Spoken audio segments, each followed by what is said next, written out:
Hi, good evening. Sorry, guys. Sorry, can you hear me now? Exciting. Good evening, everybody. Thank you for attending the Penn School District Budget and Finance Committee meeting. This is June 14th, 2017. This is a pretty important, call to order, sorry. This is a pretty important session. We've tried to have many of these sessions over the last couple of weeks to gauge community, staff, board input on how we could best manage our 2017-2018 school budget.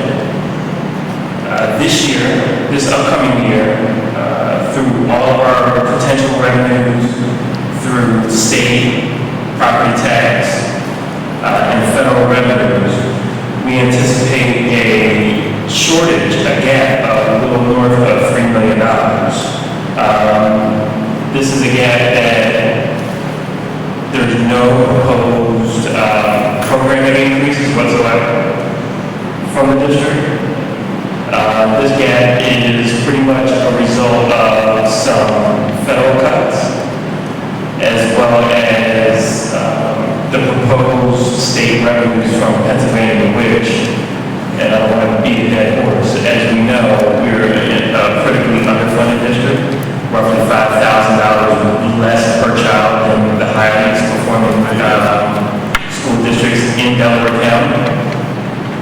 So that puts pressure on taxpayers, it puts pressure on a lot of the decisions that we make as far as staffing and expenditures. So this year, we are, I guess you call it polling everyone to see which combination of cuts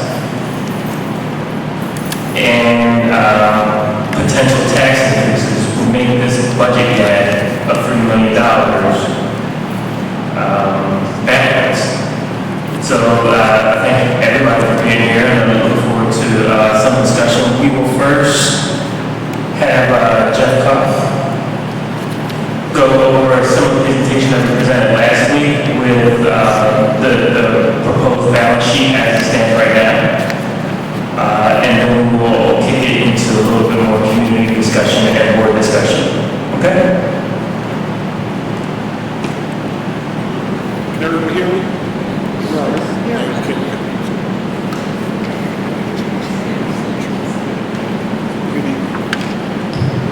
Good evening. So as everyone had the handout that was on the front desk out there, okay, on the front desk there should be a 4-page handout.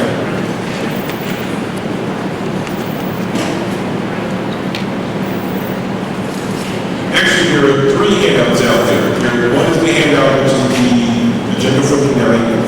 The other is the letter that came from our superintendent.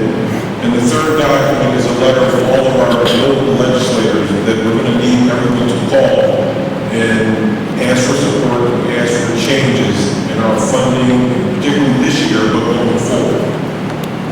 So I'll jump back into this main document here. The main document on the top is 2017-18 budget reductions. As Mr. Cave had just stated, we went through several meetings or several budget meetings where we went over different departments for what they're going to cost for next year. We went over special ed costs, we went over salaries, we went over benefits, the medical benefits as well as retirement. So there's been a series of discussions that led up to this point. So the total expenditure line that we have currently right now is $95.5 million. So in this figure here, the only increase that we have are contractual increases with our major groups, the healthcare increases, again, which are tied to your major groups, and the retirement increases that are tied back to the state as well as our major groups.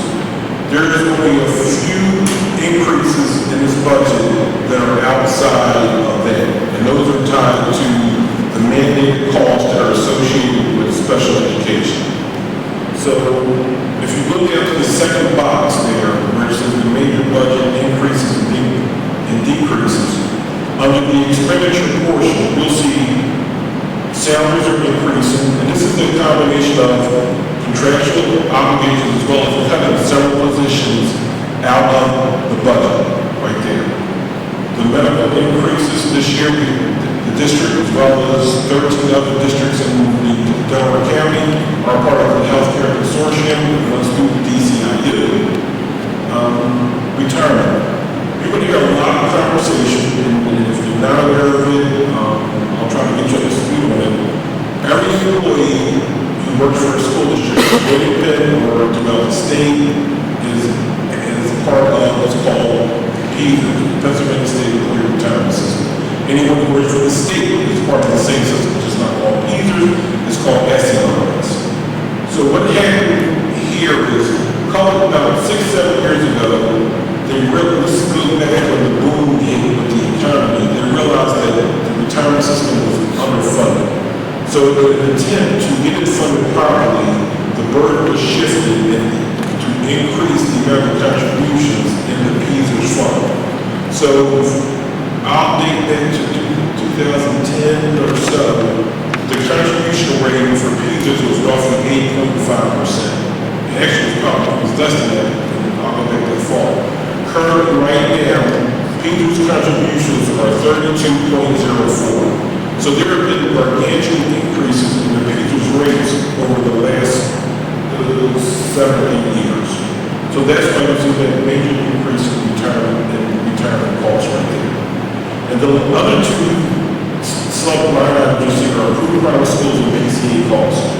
As I stated earlier, only increases that you're going to see in this budget outside of these personnel contractual obligations are increases for the bring special ed up to par. Approved private schools are what they are. Approved private schools, these are not kids who we just put in the kids who have to go to a special ed needs or go to a private school for this according to their IEPs. PCA costs, one thing we've had lately is we had an increase in PCA costs for personal care assistants. These are the one-on-ones that are provided to children with special needs who need that one-on-one attention. And we've seen a lot of that lately. And it's not just, again, these are costs that are not unique to William Penn. When I talk to my peers in other districts, they all have the same issue. It's the increase in PCA costs, increased retirement costs. It's all across every single district in Delaware County, all across the state. So the other major thing I want to draw to your attention, I'll shift to the right of that box, is the revenue. Again, these are major increases and decreases. So you'll see that we've budgeted an increase in transfer tax. Transfer taxes are those taxes that the district receives as well as the local county receives when someone sells a property, in essence, it transfers ownership, so there's a transfer tax there. We've seen an increase over the last year in transfer taxes, so we feel comfortable raising that up to $7,000. Next line item down is our delinquent taxes. Can you tell us what page you're on? I'm having a hard time following. This one here. I'm on the second page. Sounds good. But where? Second page. Okay, is everyone okay? Second page. Okay. It's the second, he's at this, Well, after the, so what we did this year was we increased the amount of budgeted revenue for delinquent taxes. Delinquent taxes have been trending high for us for several years. And last year we suffered a setback in delinquent taxes. So to bring it back down to a reasonable number, we decreased what we budgeted for our revenue for delinquent taxes. Next line item down, these are our state subsidies. And a lot of times you hear a lot of conversation that, hey, we're not getting our fair share from the state. I'm not going to sit here and go through that whole bashing. What I want to tell you is where we are with our state subsidies. Currently, we're anticipating a $300,000 increase in basic ed funding. Basic ed funding is our major subsidy that we get from the state. And we get roughly somewhat close to $21 million in basic ed subsidy from the state. Special ed funding, we're anticipating an increase of $125,000.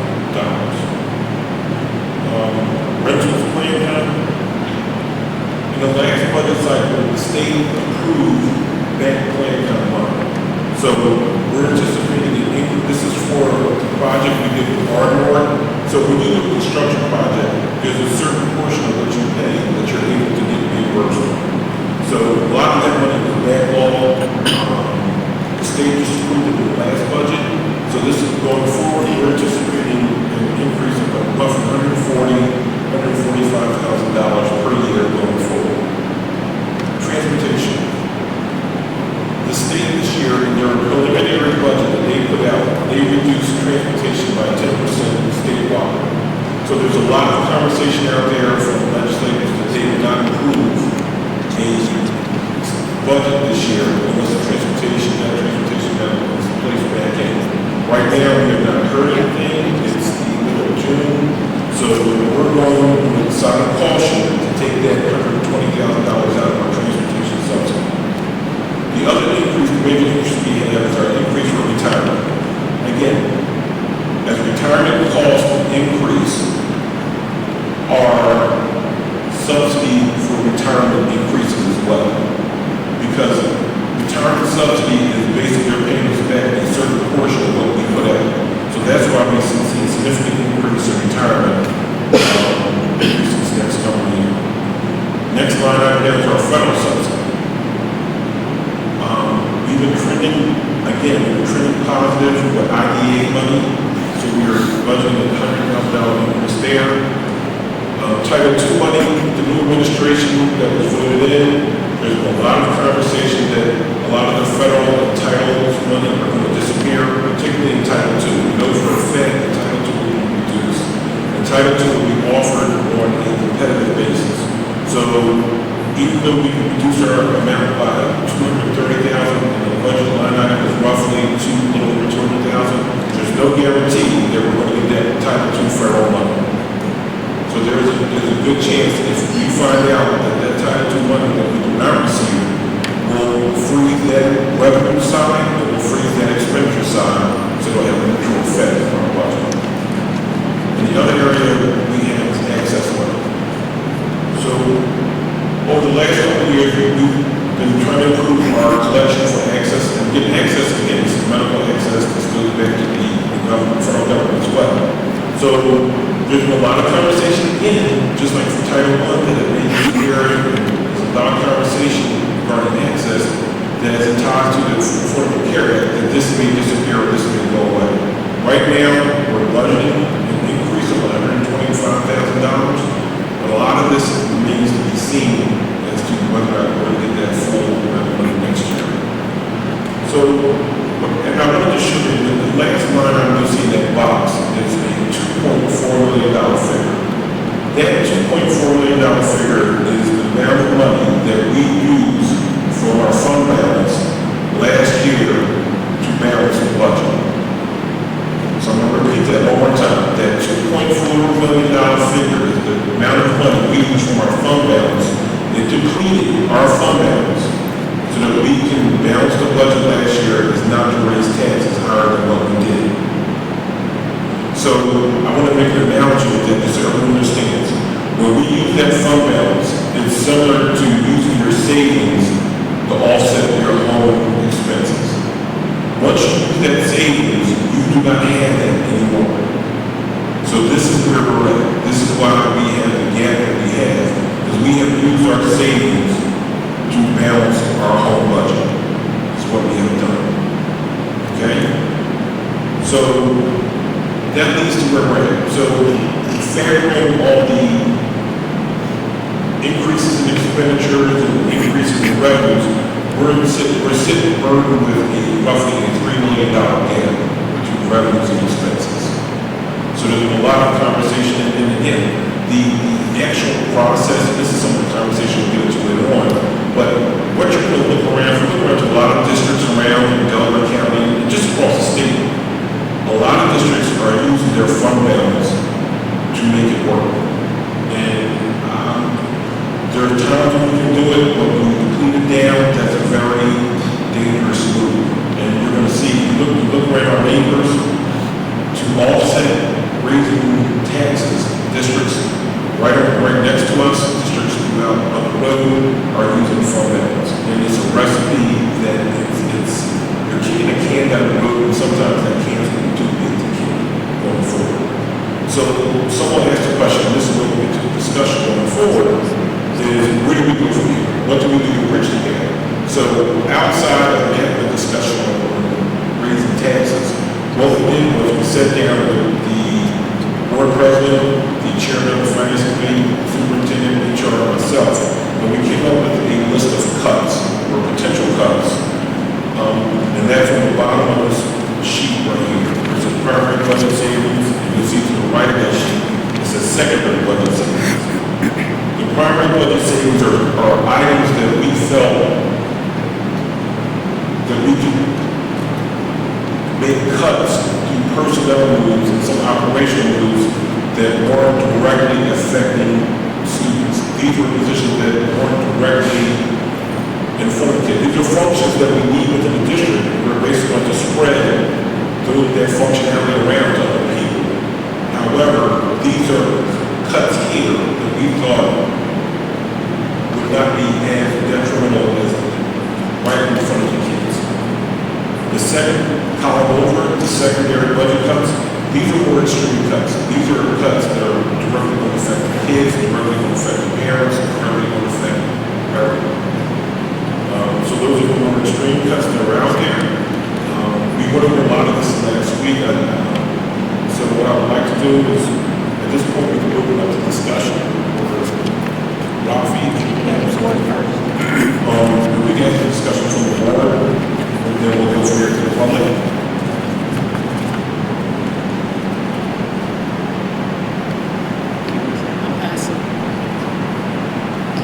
Thank you, Jeff.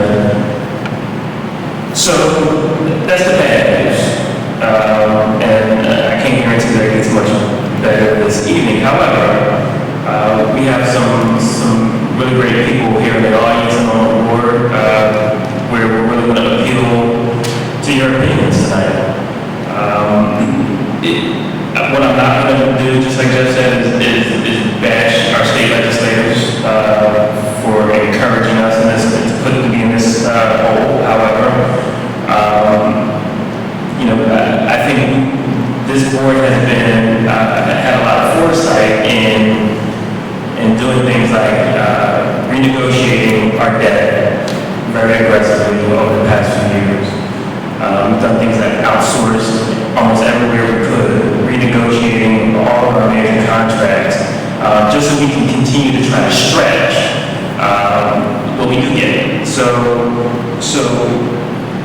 I feel as the chair of the Budget and Finance Committee that there was going to be some increases in tax revenues and some cuts that was going to take the balance of this budget this year.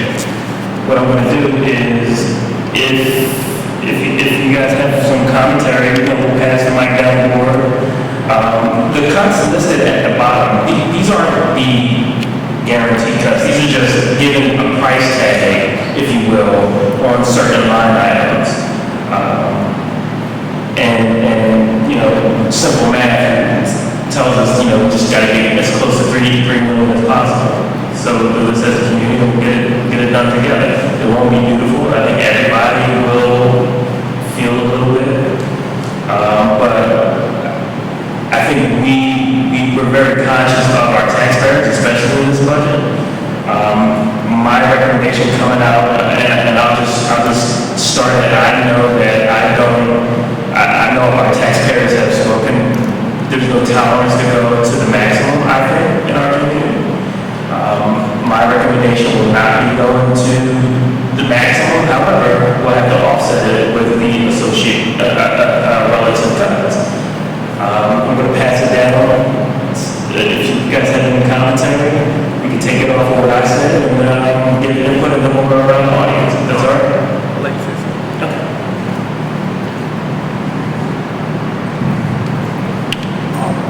Good evening. I'll pretty much reserve my comments till we get to the business meeting. What I would like to say, I'd like to thank Jennifer Rafi K tonight for videotaping this meeting, which is a very important meeting. I'm glad we are doing that to the public who couldn't attend will be able to see decisions or discussions we made here tonight. I basically came here tonight just to listen to the public, and that's what I want to make know. Thank you. I just want to add, Mr. Wright, I don't believe it's responsible for us, unfortunately, to wait until that meeting. We rely a lot on you from your wisdom from being on the board for so long. I think this is where we really want a little bit of that guidance and input. So do you have any suggestions?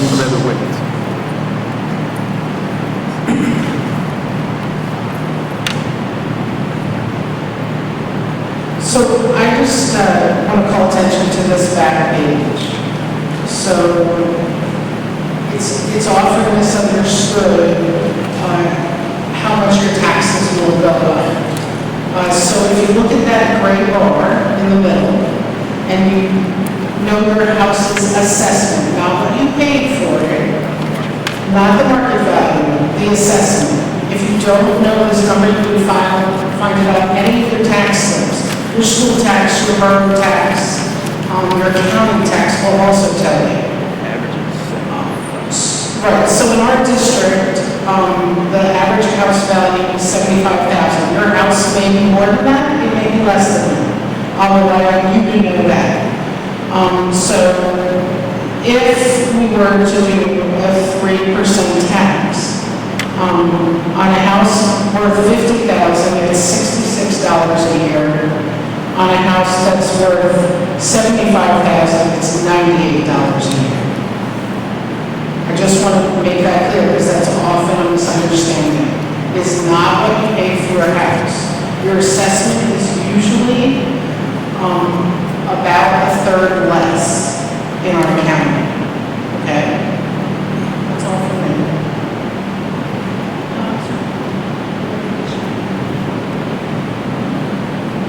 Ms. Richardson, you have anything to share?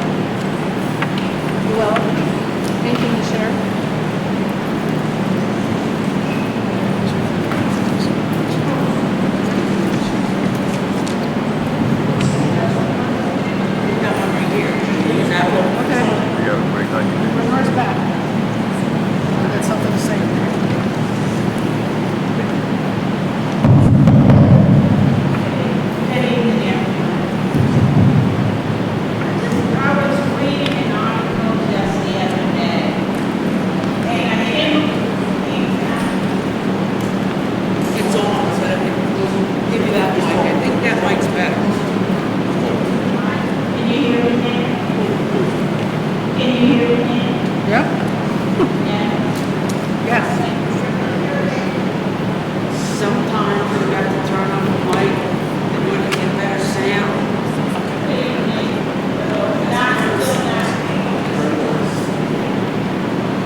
As I was saying, I was reading the article just the other day, and it really alarmed me to see that at the federal level, the budget proposed cuts is $10.6 billion from the federal education initiatives, including after-school programs, teacher training, and career and technical education.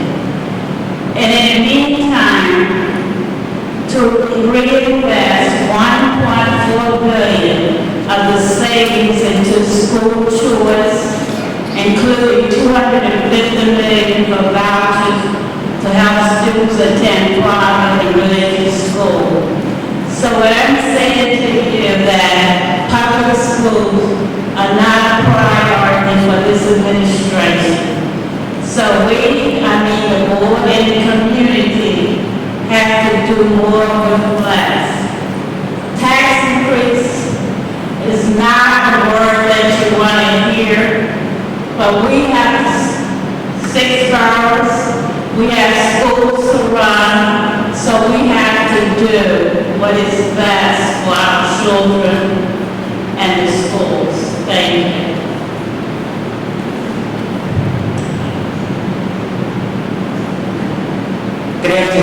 everybody here, probably my needs might is ever big enough to speak. My question, we came to a budget meeting last week and we saw the cuts that we're going to try to make or have to make. Even if we make certain cuts through busing, we're only going to save 1.6 million. Every year we come to this dilemma.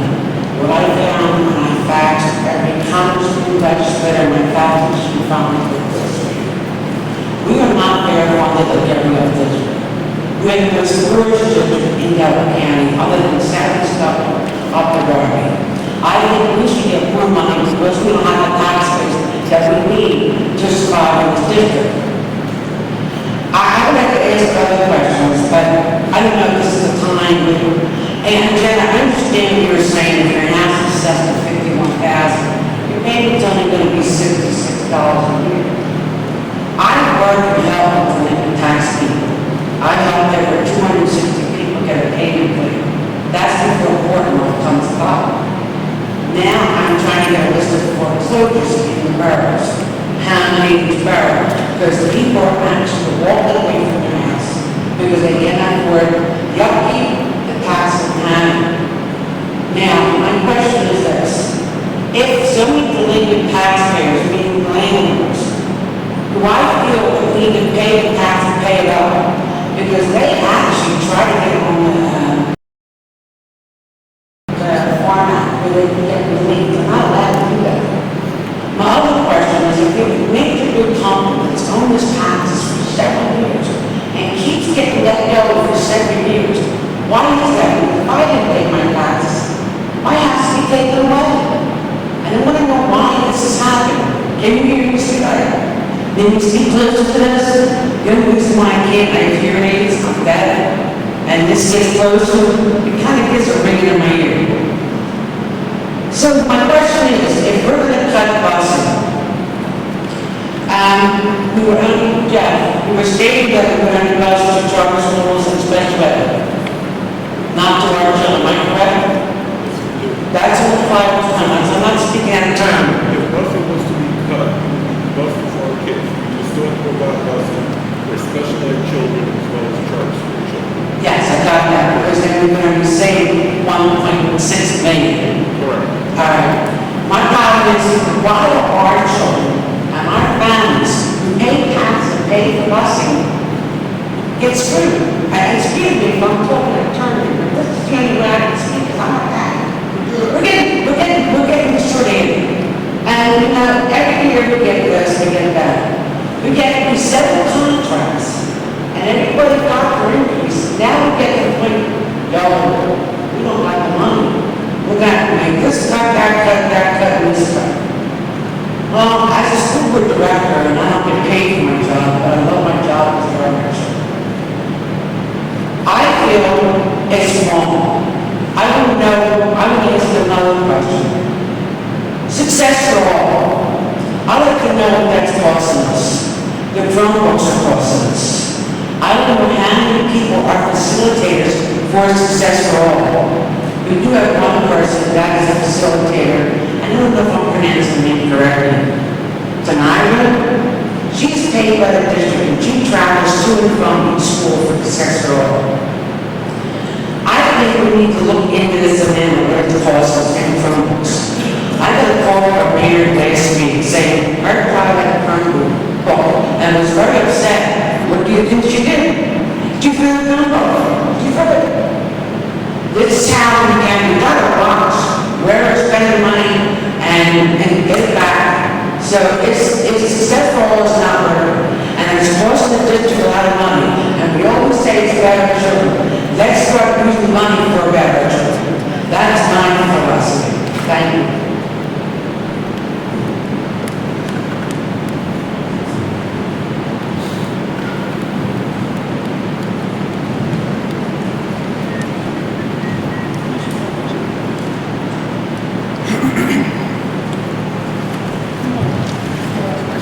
So, citizens, if you would like to ask. I think, Oh, you have a question, ma'am?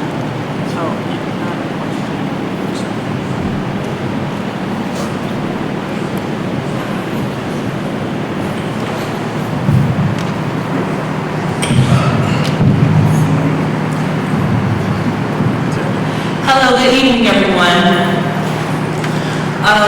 Just a few things with looking at these budget reductions. One thing, Jeff, I would like to get more information on is our PCA costs. I've been looking at how much we've been spending for PCA, which PCA means personal care assistant. Our PCA costs that deals with our special education department. So if you see a child that has a PCA or someone to walk them around school or assist them, that's what it is, just to let everyone know. Within the past 5 years, our PCA cost has went up, and it's going further up. And not even that, we have been getting a lot of lawsuits with regard to our special education. One thing I asked board members and also Jeff and Rafi, if we can look a little more into our PCA, because if we are purchasing things and doing certain things to keep our special education where it needs, then I don't know why our costs are doubling at some point. Even every year, our PCA cost is going up.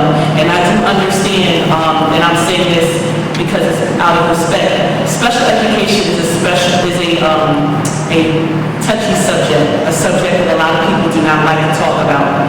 When it comes down to funding special education or putting money out for special education, a lot of people don't want to touch it because lawsuits and things like that. But I think that as a district, because our special education population is so high, there's something that we also need to take a look at with regard to our special education. Is this something that other schools are doing that we can be able to adapt to or bring to our school that may, I know we are not the only district in this situation when it comes down to special education. So I think that we should also take a look at that. One thing I wanted to say is as we are presenting these the primary budget savings, I'm talking about the column at the bottom, the row at the bottom, with primary budget savings and secondary budget savings. I think that we need to give a detailed plan about what these savings are. The reason why I say that is that as the public is sitting in the audience, you may see something such as SSO reorganization, add building level or reorganization, but you don't really know what we're talking about in those cases. So you could say, we could sit here and talk about this today, and you can say, hey, we might need to cut the SSO we may need to cut our budget in SSO reorganization. It's only going to cost us $68,816, but what does that affect?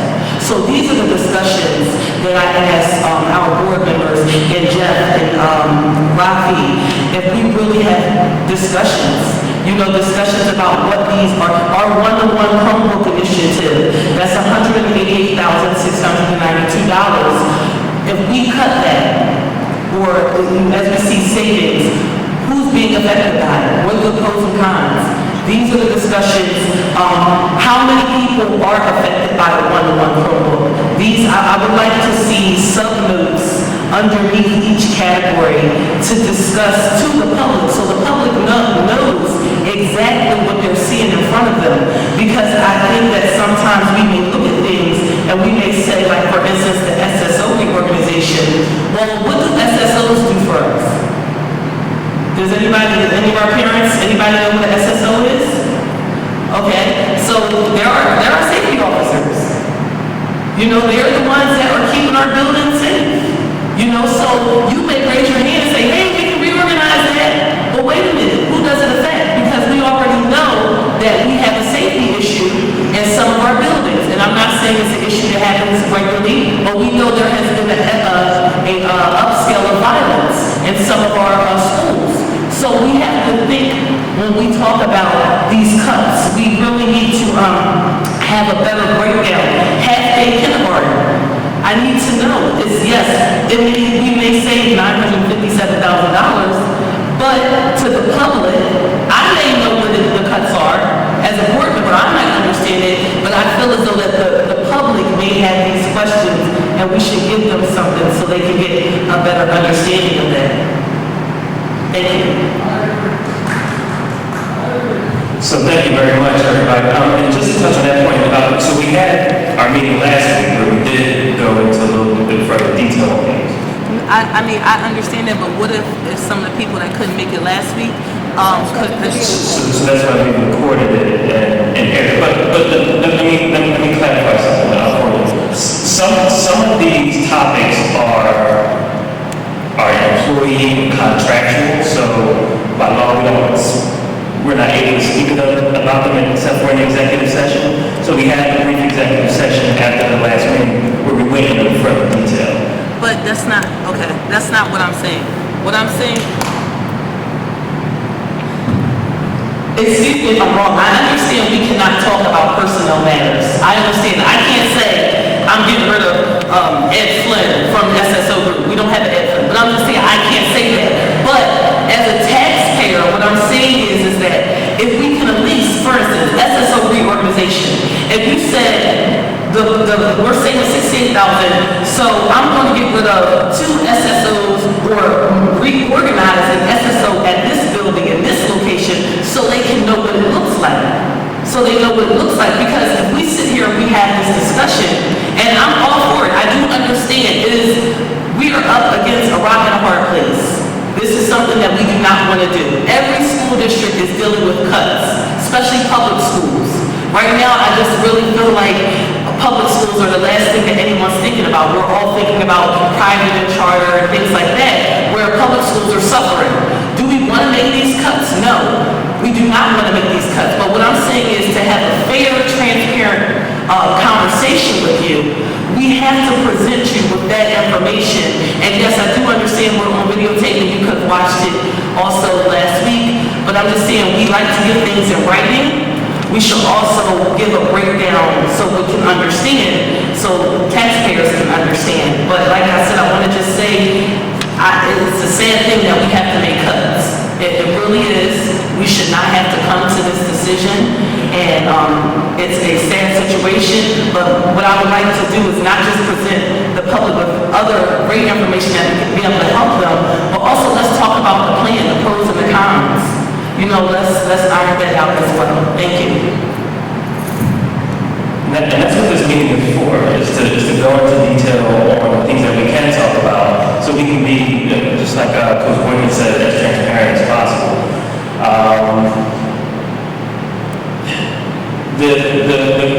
Every school district in Delaware County is kind of posting what their proposed increases are, what their proposed cuts are.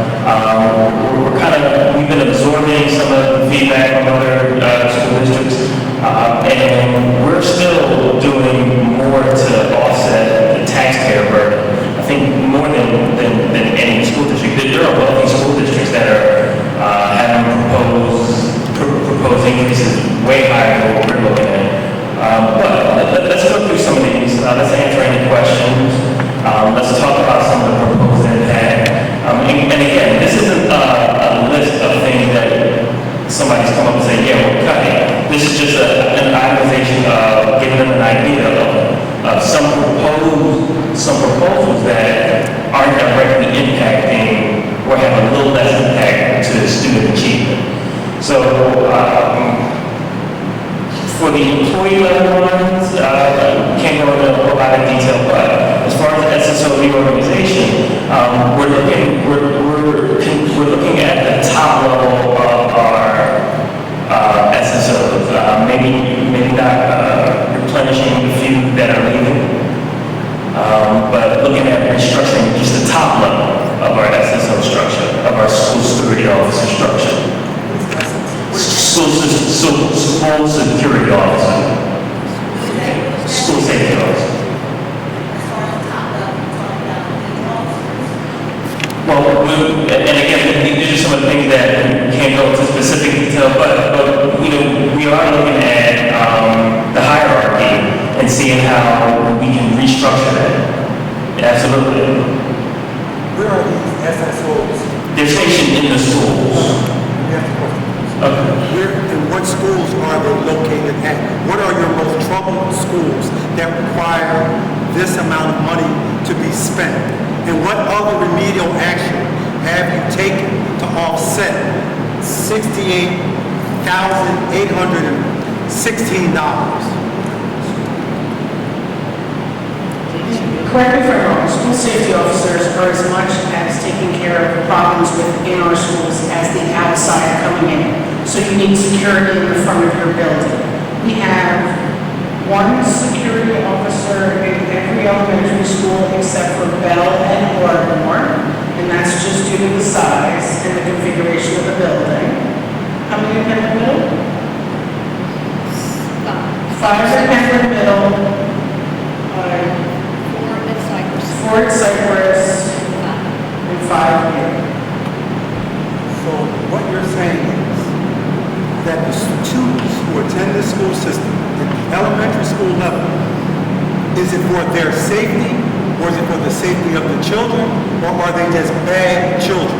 There is no such thing as a bad There's no child. such thing as a bad child. Are they misbehaving children? The security officers, oftentimes, if you have one security officer, it's to protect the inside from coming out, coming in. I'm sorry, the outside from coming in. So that's a bad person outside coming into the Yes. school. Every school has a security officer in all of the world. There are no schools without security officers. And you also have security systems, cameras, Correct. dispatch to Correct. police. Correct. All right, so Do you want to go through whatever else you can go through? Well, so that was a good question. Let's see if the community has any questions, and maybe we can fine tune some of the discussion from there. Yes, ma'am. I think that Councilwoman Loretta Johnson from Yankee. can you come to the Sure.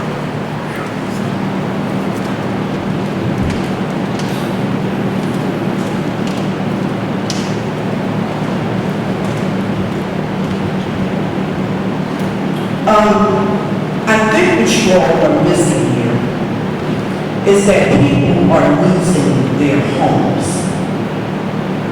And you all have to seriously sit down and consider what you're doing. Now you can go online and look at the sheriff's sale, look at the judicial sale. You're going to see people, and you said it, they are walking away because they don't want to be there and be embarrassed and humiliated when the sheriff comes to give them an hour to gather their things. This has been going on for a couple of years, and it's time for it to stop. I don't know if the Ardmore Elementary project had anything to do with this constant increase in taxes. It's got to stop. I don't know if contractors are being held responsible for their negligence, where price tags are enormous, but it's got to stop. And Ms. Hunt, every year, this is the 4th year I have seen you explain to us, oh, it's only this much out of your pocket every year. You've got seniors on fixed incomes. Where are they supposed to get the money? You all please reconsider what you all are getting ready to do. Thank you. Thank you. Thank you, Councilwoman. I think part of that discussion is really important as well, is to look and see what the borough is doing. How can the borough support this initiative? We have $4 million every year that goes uncollected. $4 million. So who pays for that? You as taxpayers pay the burden that people who either can't or choose not to pay the taxes are absorbing. So what can we do on the borough level to increase revenues, to make sure that businesses are paying their fair share of taxes, because they're not. We have the second lowest collection rate in Delaware County. So that impacts, but nobody's talking about that. That is a huge problem. That is falling squarely on our kids and squarely on U.S. taxpayers who do pay taxes. Now, there's going to be a percentage of folks who just simply can't afford it. But what are we doing on the borough level to help protect those taxpayers and those students? Okay, now I can answer that. Sure. We collect our taxes. We're not here to do your job. That's why you sit on the school board and you should collect the school board taxes, just like council collects taxes for the borough and media collects taxes for the county. Don't try to push that on And all I'm saying is that exact thinking that has continued to perpetuate and put us in this hole where our boroughs, and then there are some boroughs who are willing to work together, see what strategies they can put in place. I know Land's out and Darby are talking about some really critical strategies to help the way they collect the taxes, and especially when it comes to investors, businesses, and multiple occupancy units. Those are all very, very important. Those would offset what the taxpayers are paying by a lot of money. So these are those types of strategies, and these types of synergies that are really going to be important going forward. Yeah, we can have the same type of meeting every year, but until we lose that train of thought, that there's nothing that you can do and just collecting just what we collect, we're just going to keep digging ourselves in that hole.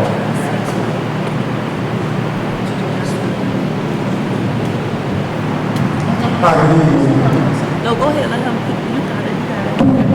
Hi, good evening, school board members, and good evening, members of different communities. My basic question is, you and I, Mr. Cave, have had this discussion.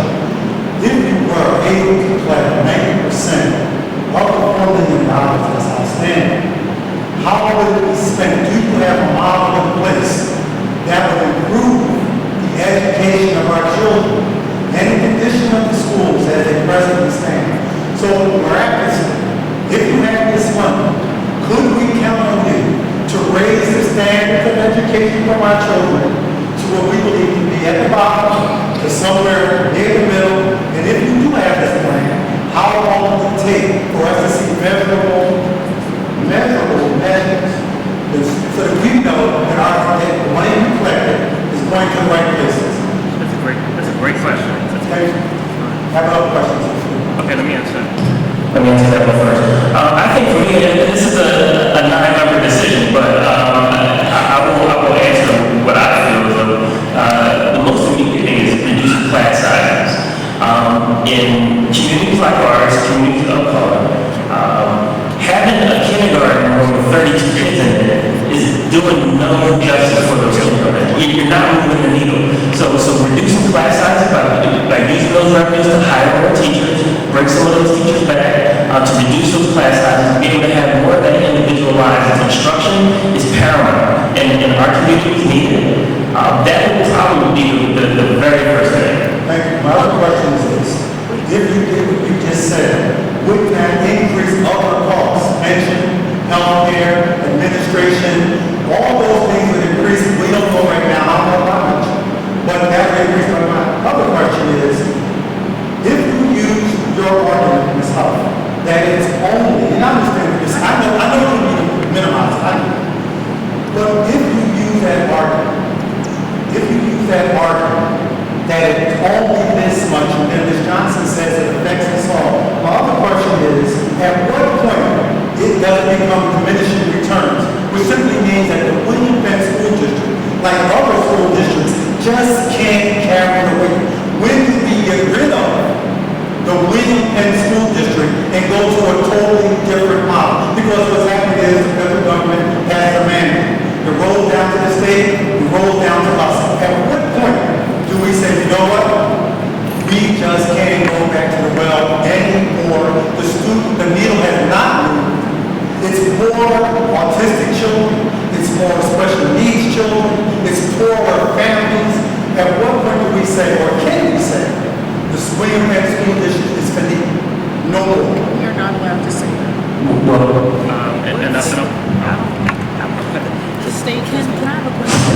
And I'll pass such an answer that as well. But I think part of the problem. I'm sorry. His first question that he stated with the plan. Yeah. Couldn't Jane answer that to give a better clarity? Yeah. Yeah, I'm gonna pass it out in a second. But when we ask our state reps and state senators how they can be a part of this solution, I think that's to me is a consistent problem, because this is the end result of their decisions. You know, so they make decisions all year long that nobody ever questions. Nobody ever says, oh, you're cutting Title II, or you're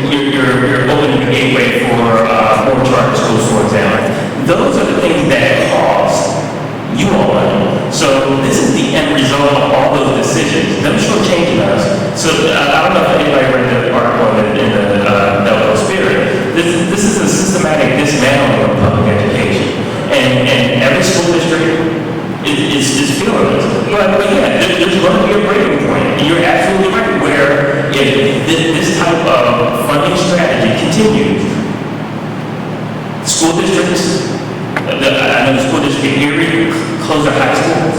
There's going to be a point where you can no longer afford to operate that way. And this is a funding system, and that's why we've gone to the Supreme Court to fight this funding strategy that exists, because you're absolutely right. We wouldn't be able to continue on this funding system. I just want to add, when the state legislature failed to pass their budget and we were without money, a contingent of us went to BD and said, if we don't have enough money, what happens? And they said, you keep going. And to which we responded, because in court we heard, if you can turn on the lights, you are a viable school district. So that was the litmus test of the courts. If you can turn on the lights, you are a viable school district. So until we can no longer turn on the lights, I assume that's pay the PICO bill, we to the state are a viable school district. There is no there. We said, can we close our high school and send our children to other high schools? No, you may not. You may not close your high school. So there is no there. So Ms. Boykins would like you to answer the question about if you had $3 million extra, what would you do?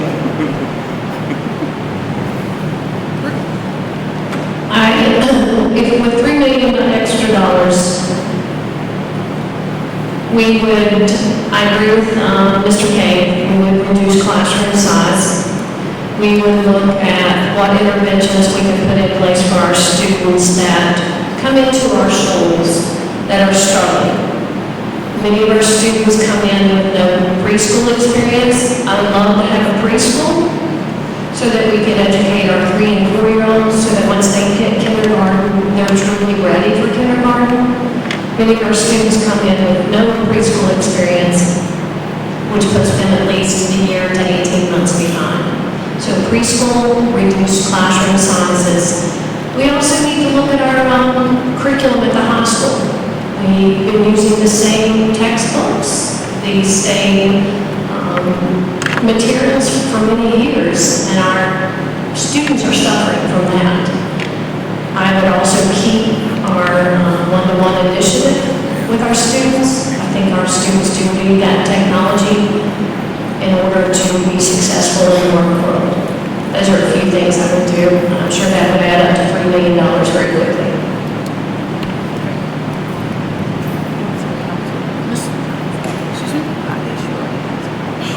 Mr. Roth, you're up. Good evening, everyone. First of all, I know we kind of need to stay focused on the sheet in front of us as far as are we going to agree to the primary cuts or the secondary cuts. And the only reason I say stay focused on that is because we've been in this fight for a while, trying to create fair funding. Our politicians on our side of town have been completely in favor of fair funding and have been supportive of this initiative since day one. So none of the local politicians that I'm aware of on the Democratic side is against this. So that's not the problem. And then as far as one of the other responses, Isaac, federal government mandates that public education is law. So it's going to be the fight that we fought for that for years, way before I was born and you were born. So there's going to be public education, it's going to be funded through the state, and it's going to be on the backs of the taxpayer. So once again, we're back to taxes. What do we do to bring up those delinquent taxes? No matter what we do to bring those delinquent taxes up, it does not answer the question in front of us on the primary cuts versus the secondary cuts. So for today's meeting, Okay, but I want to make it clear, it's not versus. The primary cuts are in some way, fashion, slated to happen. The question is, how do we make up the gap? Right, we have a $3 million gap. The primary savings add up to $1.13 million, about. The question is, how do we make up the gap? Tax increase and what from the bucket of secondary cuts? Secondary cuts that I'm looking at add up to roughly, I rounded everything up, so it rounds up to 3,900,000. Oh goodness, you would not want to do all the secondary cuts, right? You would empty out our school, in my opinion, just mine. We would lose lots and lots of children who wanted to participate in band, who wanted to participate in activities, who wanted to play sports to charter schools. We already see the sports effect with charter schools, right? We already see that. We can all be real about that. So we're looking at, on this page, Correct. budgetary gap, about primary budget savings on the left side, and then secondary budget savings on the right side. So on the left side, on the primary budget savings, there's no need to discuss that as a done, that's going to be a done deal. It's not, I don't want to call it a done deal, but that is most likely. I don't want to call anything a done deal. Okay. Because it's not. However, it's close. How those reorganizations will happen. The exact people, the exact where, how, when, and why is all right. So our focus should be on the secondary for the days. If you want to give an opinion on secondary, that's fine. But that's why we're having this discussion, to see, what the community feels is most appropriate, what teachers feel is most appropriate, what the board and community feel, what combination of all of these are most appropriate. So I'm just trying to make sure I understand. If I bring application on the left side, which is the primary budget savings, however, it looks like I should bring up issues on how we can save money that are on the right We side. can talk about all of it. You can talk about all of it. Yeah, let's talk about all of it. All right, then. Come on. You just talk. Come on. You can ask me. Yeah, this is open. This is fully open. I was asking about the comment that you made because I didn't understand what you said that the primary cuts, he's thinking that the primary cuts was set, but you're saying it's correct. It's great because we can't define people and exact moves. You have to talk to Jim. No, I did talk, that's what I'm saying. I'm under the impression that the ones on the left have not occurred that are not occurred. They've not occurred. But the way she was correct here. I said they were correct. Okay. Hey. I don't mean to be. No, that's okay. No, I'm going to You go first, and then Burrell. That's it. Yep.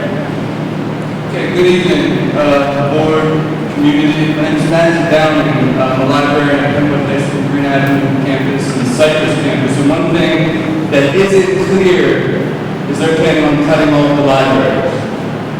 The one at Green Avenue campus, the one at Cypress Street campus, and the one at the middle school. I enjoyed working in this district, and I enjoyed being a high school librarian, and I'm pleading with you, the board, tonight, to spare the secondary libraries. Not because I enjoy my job, which I do, but for the students. The students rely on the library for support, and without the library, the students will suffer. There's no doubt about it. They will suffer. Every day at our library, over 100 students sign into the library and come to the library for assistance. So, Mr. Cobb, I have direct contact with students every day. Every week, over 20 classes come to the library to do research. Every year, I have over 3,500 books circulating. This is a gigantic number. The library serves the students. We're talking about the students here, right? If you cut the libraries, then those students will all be disserviced. You can't argue that. The students will suffer. Now, think about this. We're talking about investment. We're talking about money. What about all the investment we've already deposited into the library? A wise investment leaves the money in the investment allowing it to grow. At the Cypress Street Library, there's been a financial investment of over $100,000. This is not debatable. It's way more than that. At the Green Avenue campus, it's been way more than $450,000. This is an investment on top of the financial investment of books and computers and furniture.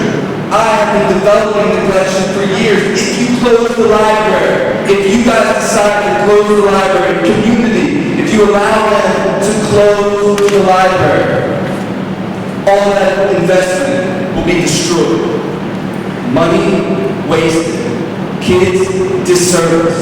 Students suffer. Please do not close the library. The library offers students support and access to information beyond a simple Google search on Chromebook. Research is much more than that. Chromebooks are good, but research goes beyond that.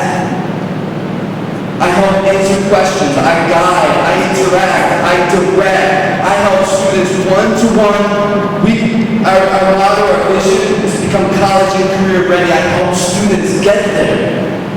If you close the library, the students will have a greater obstacle to overcome. We'll be disservicing them. And please, for a moment, don't think that the library can exist without a librarian. Imagine the nurse's station without a nurse. That's a recipe for disaster. I've been in the district for over 12 years. I understand the difficulties, I do. But I am pleading, do not close the library. Not for my sake. I still have a job in the district. But for the students' sake. And I will let you guys know here, I will do anything to keep those libraries open. I will make all 3 secondary schools. I will do that and go to elementary schools. I don't care. What I care about is the students, and what I care about is leaving that library open. So don't let money, I know I cost money, but you can divide me between the two. I'll go to the Green Ave, Cypress, middle school. I'll stop by elementary school. I'll do anything, but if you close the library, they will never reopen.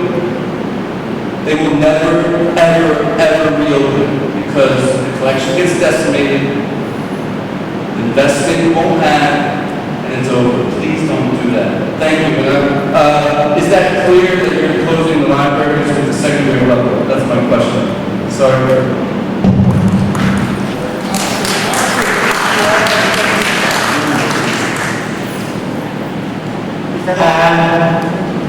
I would like to say one thing to the lady over there about the senior citizens.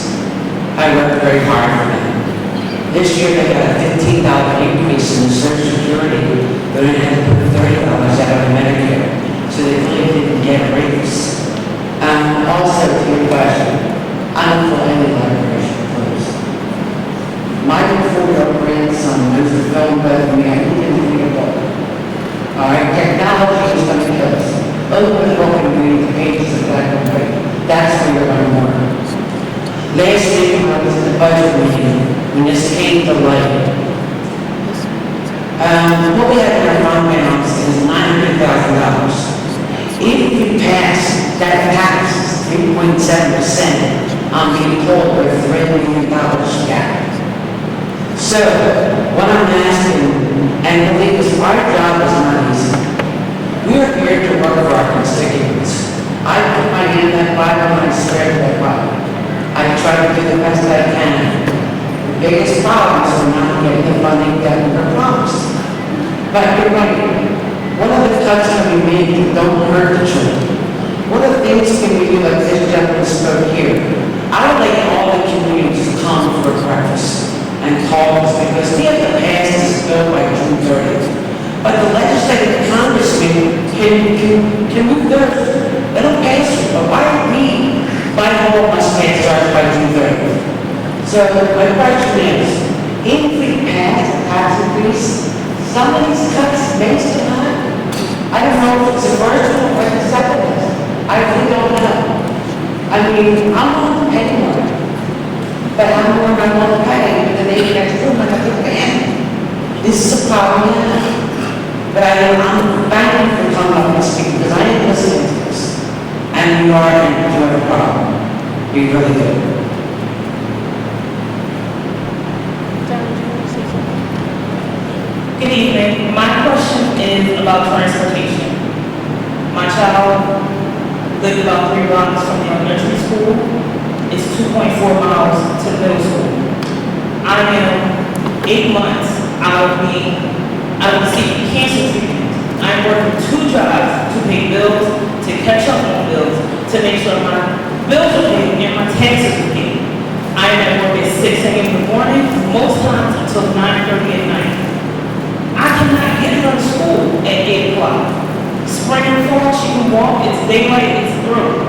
However, in the wintertime, it's too dark for our children to be walking 2.3 miles to the school. She just graduated with 45 to 55 other kids from East Lansdale. So are they expected to all walk to the middle school? Because from what I'm understanding, unless they have a special education need, they're not going to get bused if you cut the transportation. So my concern is, how is she going to get there? The earliest they say I can drop her off is 7:50. If I'm at work at 6 a.m., that's not going to work for me. And I'm sure there's other parents in the community that have that same problem. So, what are we doing as far as transportation wise? Are you guys working with something to offer school tokens at a discounted rate?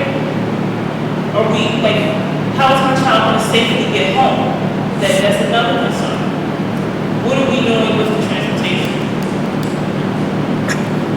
Don't know the answer to the question. That's just honest. Yeah, that's why we're kind of having this meeting, to get an idea of how folks feel about this list, about other suggestions. That's why we're having this time. I'm a Girl Scout leader in the neighborhood as well, and I know that majority of our children are going to need to be bused, at least from East Lansdale. I can speak for East Lansdale. So my concern is what happens to our children there. That's a far walk, and especially with the weather changing, it's cold, it's not safe. The safety of our children is a concern as far as getting to and from school. So I want to make sure you guys are aware that that is a concern of mine. Thank you. Mr. Brown. First, I want to apologize for being late. I had a DCI meeting earlier, so I really apologize for coming in late. So maybe I missed something.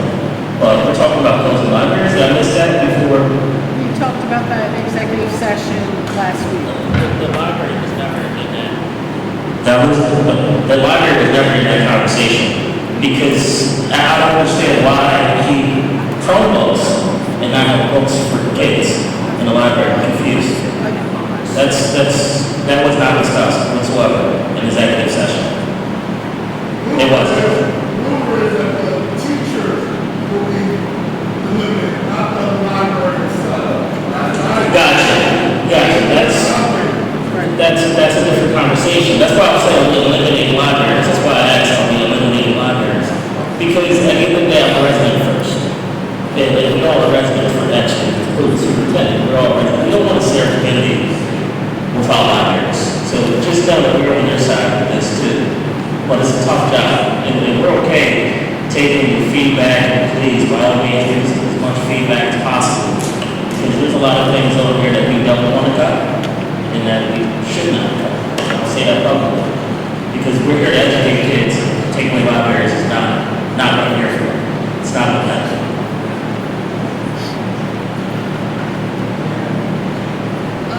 I'm sorry. Good evening. Deanna Claire. We're stuck between rock and hard place. I get it. The government is not funding us appropriately. We understand. So what can we do at this point? I feel as though we need to build some relationships with some of these boroughs. I'm from Yaden, and I don't see any type of relationship between the local government and the school district. There's a lot of abandoned properties and land that's not being utilized. We have to increase the tax base in order to help us a little bit. So some of the boroughs have to stop blaming each other for this crisis. We have to all get in and do what we do. So we need to increase our tax base. That's number one. Number two, the charter schools are killing us. Everybody talks about the vouchers for school choice. There's no such thing as school choice. If I don't live in a district where the charter school is, my child can't go there. The charter school pick and choose the students they want in their school. So there's no such thing as school choice. So that's just nonsense. I'm not for charters, especially in a small community, because it drains the monies from the district. So I'm not for it. What I am for is making sure that our school district is doing what they need to do. Do we need improvement within the schools with respect to the education, the teaching, things of that nature? Absolutely. Yes, we do. But right now, we have to deal with this money issue. If we have to have some cuts, I understand that. But what I absolutely am against is cutting kindergarten down to half day. We're already behind the 8 ball. I'm against cutting transportation because safety is number one. And I'm against cutting this Chromebook initiative because bottom line, the world is turning into a technical world. Our children need to know what this technology is about. They need to understand how to operate safe. So I'm against that. Anything anything where the children have to learn how to read and learn, the Chromebook, the libraries, I'm against that. Transportation, no, I can't see that. What if the child has to stay after school for some reason and it's late? Now it's dark out. Do I have to be worried about my child getting home safely? I shouldn't have that burden. Not from them coming from school. So that's my little 2 cents that I wanted to put into it. I hope that maybe in the future, the near future, the school board and some in the borough, the local borough, they get together and come up with some sort of understanding of how they can help one another. And last but not least, we need to know who we're picking and choosing to sit in office. Because our legislators also play a big role in this too. They play a big role. So we need to know what's going on and put pressure on them as well to do their job and do what we want them to do. And that is to make sure that our children will continue to become educated. Thank you.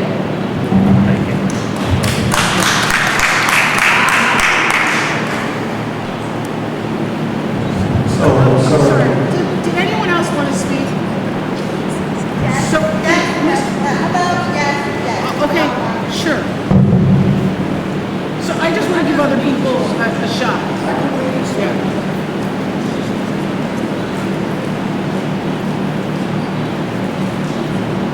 Hello, yes. I'm a parent of a student that was placed in special ed education. And I believe most of our kids are being displaced because they're not getting a fair advantage with tutoring or help with any subject that they have. And it took me to put him in a program to find out that he wasn't displaced. He started making grades on his own. Then I was contacted by the special needs education and asked me if I wanted to put him back into the program. And I said no, because my son's doing good on his own in a different program. So maybe we need to take the time to find out what our kids need before we label them, and then they get stuck being labeled. Because I don't know if the kids that are being placed in special needs education programs are getting what they need to succeed and carry on. We might have some college students in those programs, but now they're labeled, and they keep getting the same thing over and over again instead of allowing them to succeed in something that works. Another thing with raising taxes. My mother just retired and she just got a mortgage that she can afford because escrow tells her taxes are going up and she was battling with her mortgage. She also comes from an area that now is surrounded by renters who's renting homes, but she's a homeowner. And if their rent goes up, they can just move on. But if her rent or her mortgage goes up, she's stuck trying to make arrangements to keep her home. And we just felt like she would probably do better moving on. But since now she has money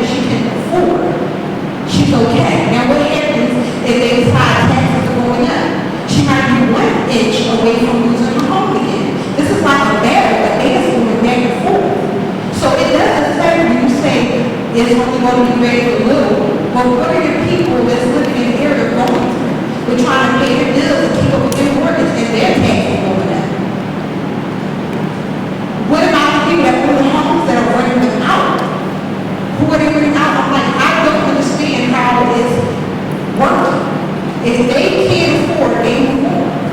If she can't afford, she has a process to go through. So their retired people are suffering because things are being raised, like their Medicare.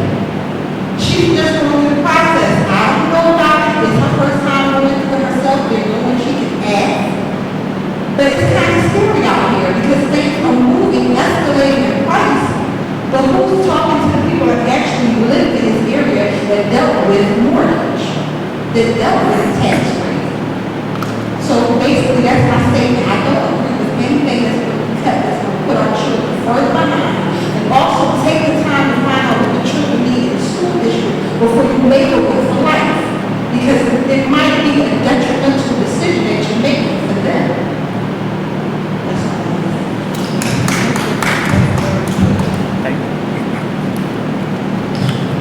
Thank you, man. I just want to piggyback on a couple of things. I agree with a lot of what you said. 25 years ago, Pennsylvania used to fund schools at about 50%. Now, over the past 25 years, now they're down to 37%. So these are definitely some of those decisions that you talk about, our homeowners that are really feeling that pinch, especially over the past 25 years. So one thing that we included, and I don't know if you were able to pick it up, is a list of all of our state legislators once kind of making decisions on our funding. Just like I think Mr. Brock said, a lot of our local legislators have made decisions that are positive for us. Some charter decisions I don't agree with, but they made some decisions that are positive for us. They are for fair funding. However, statewide, it takes the majority in the Senate and the majority in the House to be able to increase those funding levels. It was one of the renters. This is also where the boroughs can really help us out. Looking at how investors, so folks who don't own the properties, who've rented out, who collect maybe Section 8, a lot of folks are not paying their school taxes, but taking the Section 8 subsidies. That hurts. And looking at the investment levels in each borough is really important as well. You're exactly right. If we have a higher population of renters, that does hurt your home values. And folks who don't own a home are much more likely not to pay their school and local taxes. So very good point. I have a question just to hear a little bit more about what the extracurriculars are, but and just to kind of, I'm sure this came up in the last meeting, but just to kind of paint a little bit more of a picture of what that actually means. Like, are we talking art classes? Are we talking, and then, but before, maybe just the comment I want to make before that is just to say, when I saw this, I really had to fight back tears, looking at these possible secondary cuts, just to be real. I mean, I don't have a child yet in school. We're going to be sending him, he's 4.5, so we've got another year of pre-K, and that is hurting us to spend thousands of dollars on childcare. So when I look at having to do that again for half-day kindergarten for my 2 kids, I'm crushed. And I think of all the people that are going to be assuming those costs, that can't afford that either. I mean, I know that the home foreclosure crisis is real, and I am not questioning that at all. But like Lana was saying, I mean, we can't be hitting our seniors against our young parents. We can't be doing that. And I just think we have to put this in human terms. I think of students without access to athletics. What does that look like? What is that? What kind of district doesn't have these things? It's horrifying to me. And so I just think we need to look at stories of districts where these things have been cut. What's going on there? We need to think about long-term investment. Cutting these now, the librarian was saying, you don't just bring them back the next year. They're really hard to get back. So when we cut these, and then we're thinking about how do we, make this a school district that is what our children deserve, we do need to, think about the development of our communities and, who's going to want to set up and, raise their families in a community where they're getting there, go to school where the lights are on. Like, that's just, I know that's not the values that people, hold here, and I know that everybody's fighting. I just think, let's stick together. We can't be pitting each other, pitting our seniors against our young parents or parents, or any of this. So anyway, that's my comment, and then if you could say a little bit more about, what would it mean not to have these things? Can Jane speak? Can Jane speak to that? I was just gonna, Yeah, thank you. Don't keep passing the mic down. I heard it. That's what we pay for.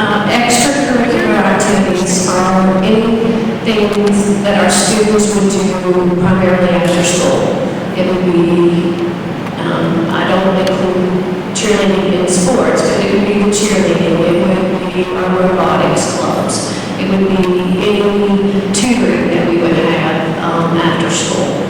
And it varies from building to building, because they do different events for the students. If it's Lansdowne, I know they have a yearbook. At Alden, they do a play. So all of those types of things would be eliminated for our students. When it comes to athletics, it would be looking at all of our sports teams, from football, basketball, to lacrosse. It would be everything that we would, that's what these figures include here.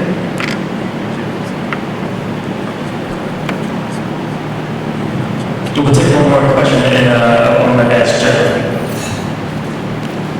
Hi, good evening, everyone. I'm a parent of 3 children at all 3 different levels. I have a 10th going into 11th grade, a 7th grader, and soon to be kindergartner. And there's the last time it was really sad is me to see that, she said, we're fighting over seniors and kids. At the end of the day, it's the kids who we need to save. And as superintendent said, smaller class sizes, preparing these kids for kindergarten, are already coming in at a disadvantage, and half of them would further disadvantage the extracurricular activities. I have booster moms for the band kids, and they flourish. As much as any other activities, it's absolutely ludicrous. And the comment was, I don't see how we would want to be a part of a community that wouldn't provide these things for our children and put those activities and school first. Thank you. I just want to add, Jeff, before we get to him, can you go over the list of what the other districts in Delaware County are doing?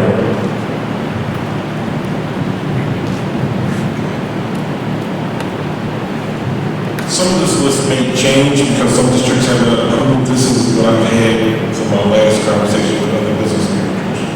Chichester is approximately a 1% increase in using $1 million in fund balance. Garden Valley is a 2.4% increase. Hampford is a 2.5%. I believe they're using a small portion of fund balance. Edinburgh is 3.4% increase. Marlboro, Newtown, and I'm going to tell you the two districts that are zero. I'm going to tell you why they're zero. Marlboro, Newtown, and Ridley. Marlboro, Newtown is constantly building $1 million homes in other areas in the district. Ridley also this year had some new developments go up, so that afforded them the ability to go zero because their overall assessment value increased. Penn Valley is 2.9%. Radford is 2.5. Rose Creek Media is 2.98, and I believe they use $4 to $5 million in fund balance. Southeast Delta is 2.75. Springfield is 2.5%. Upper Darby is 2.9. They have not passed the budget, but I believe they're scheduled to use anywhere between $7 to $8 million in fund balance. And Wallingford is 2.94%. Thank you.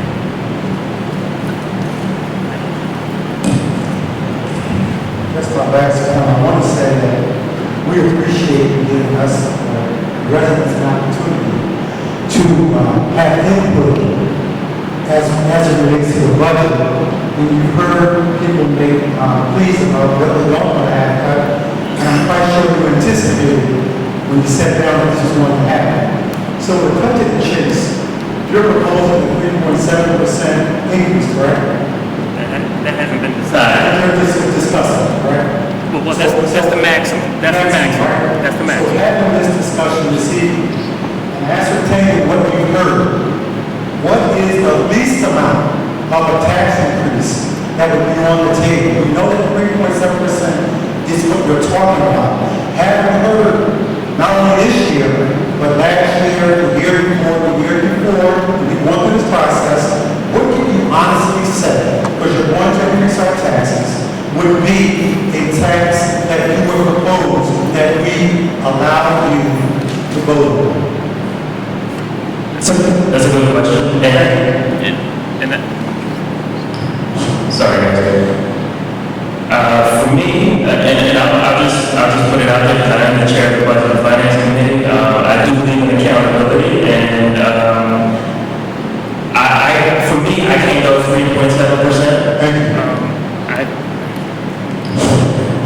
So then I have to then look at the relative cuts, right? So for me, I think that first column is probably give or take kind of set. I think it would be relatively painful in this first column, but they're least impactful in the classroom. So for me, that's where I'm at. And I'll just throw it out there. I think increase of more in the low to mid twos is probably where my personal tolerance is as a voter. We have 9 votes here. So that then leaves me about $1 million left to figure out where it comes from. So an increase of, I'm gonna just say let's say 2.3, and I think that's relatively low. And I think one thing that's kind of put us in this shortfall year after year is we haven't taxed enough over the last couple of years. And I'm gonna go ahead and say we've had relatively low increases over the last couple of years, 1.7, 2.1. We've been in that really low range to be mindful of the taxpayers and to be mindful that we already have a relatively high tax rate. So even just hearing what other districts are doing, and not that I ever want to be a copycat, but I do think we should try to be on the low end of that. I really do. I don't think the tolerance is in our boroughs to go to that maximum. So if that's the case, if we're generating about $1 million in revenue from an increase, and then another $1 million in cuts, that leaves us about another $1 million to figure out. Which is it the hardest thing in the world? No, but we really need to figure it out. So I think that's a starting point. Yes. So what I think I intend to say is that if our property, the $75,000 property was assessed at 2.3%, that would be about $75 per household increase per year. Is that correct? Right. And you think that's moderate? Do you think, I understand what you're doing, in combination with your idea about how we have other people who are delinquent on their real estate taxes, mainly businesses, apartments, and others, and the their portion? Does the William Penn School District have a mechanism for collecting taxes in that manner? Or is it solely up to the boroughs to collect that real estate tax? So yes, we don't have the teeth that the boroughs have. We don't have the enforceability that the boroughs have. We don't have that as a school district, no. And do you have a plan to make up the difference along with the 2.3, 2.5, 2.6? Is there a company plan to generate other revenues to make up the difference from the 3.7% proposed increase? Well, I think for my stated proposal, I think that's where we work from as a community together. We have to look at, that's why we're having this discussion. I don't, like, for me, I can't, I don't want to cut busing. I don't want to cut half kindergarten. I think some of the solutions are looking at the athletics menu and maybe reducing that menu a little bit because that's a little less student facing. It's not perfect, but I think for me, I could probably make that decision. And maybe not cutting extracurriculars, but maybe just reducing. I really like the one-to-one Chromebook initiative. I think it's really increased some achievement in those grades. But yeah, I'm one vote, and that's why I really would love to hear where other folks are. I just have this, Mayor, if you don't mind, is that one part of the question I'm asking the other is, knowing what we know today, and we allow you to increase our taxes 2.3, 2.4, 2.5, whatever. At what point does the needle move in terms of educating our children? At what point do we start to see residual effects from all of this blaming, whatever you want to call it? But when do we start to say, I don't mind paying a little more? Because I'm African American, 92% of students are African American, and that's important to me. So when does the needle start to move faster than the taxes increase?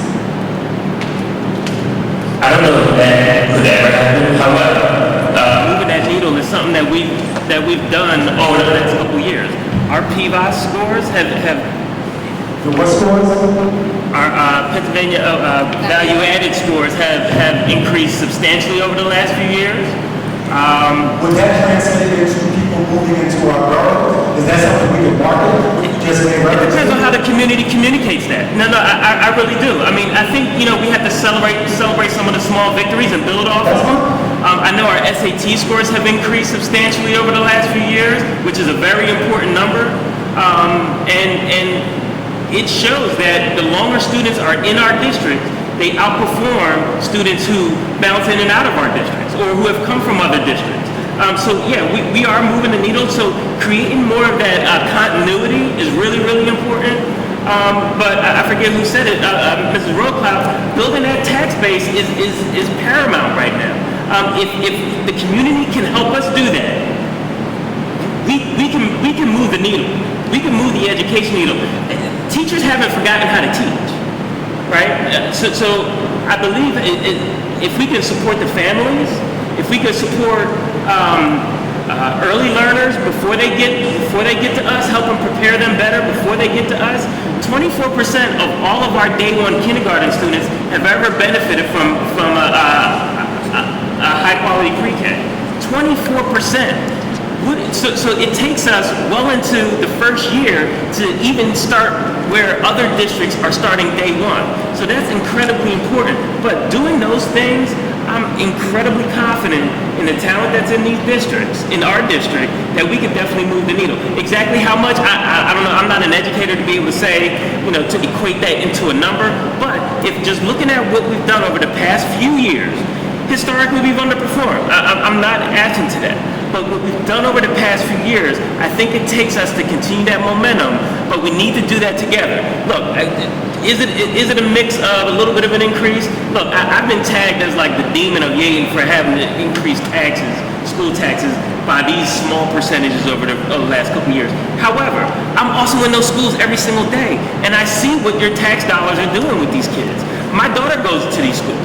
I see exactly the teachers, the principles that your tax money is paying for. I see how that's translating into performance. But the other thing that's definitely absent is we need to have our people back in those schools as well. There's some amazing people here. Whether we disagree politically, we still need to be in the schools to help supplement.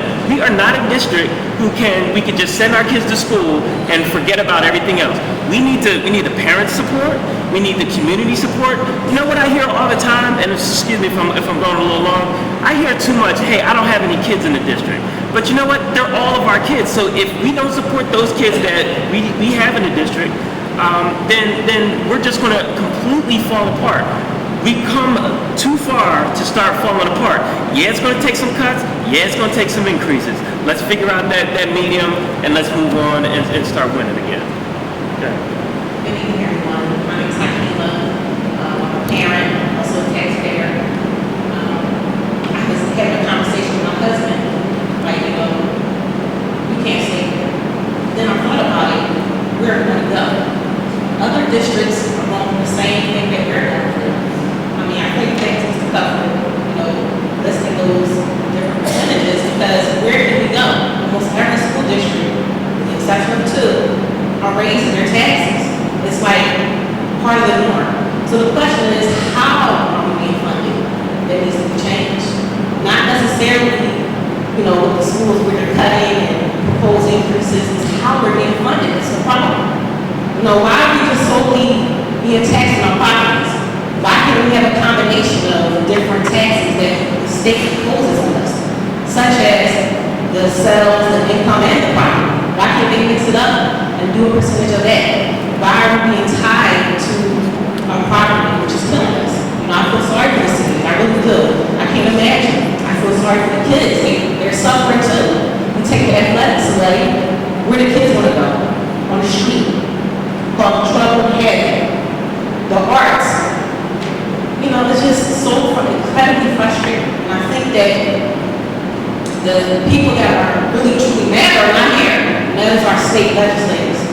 It's unfortunate that y'all put in this predicament. Y'all have to do cuts and increases. It's just so unfortunate. And it's really sad. I'm just going to continue praying for our community and together, because this is a state situation that we need to resolve ASAP, like yesterday. You guys hear me? You guys hear me? Hi, everyone. I think that it's really a shame that we're at the 12th hour and no one has really called in boroughs, any of the local municipalities, to sit down. All of a sudden, We had a breakfast just a few weeks ago. I said at the 12th hour, we're in 2017, taxes are getting ready to go up, but this is something we should have been talking about last year before we get to this point, because we have to educate our children. When you don't educate children and you don't have activities for children, what happens is they turn into the children that break into your house.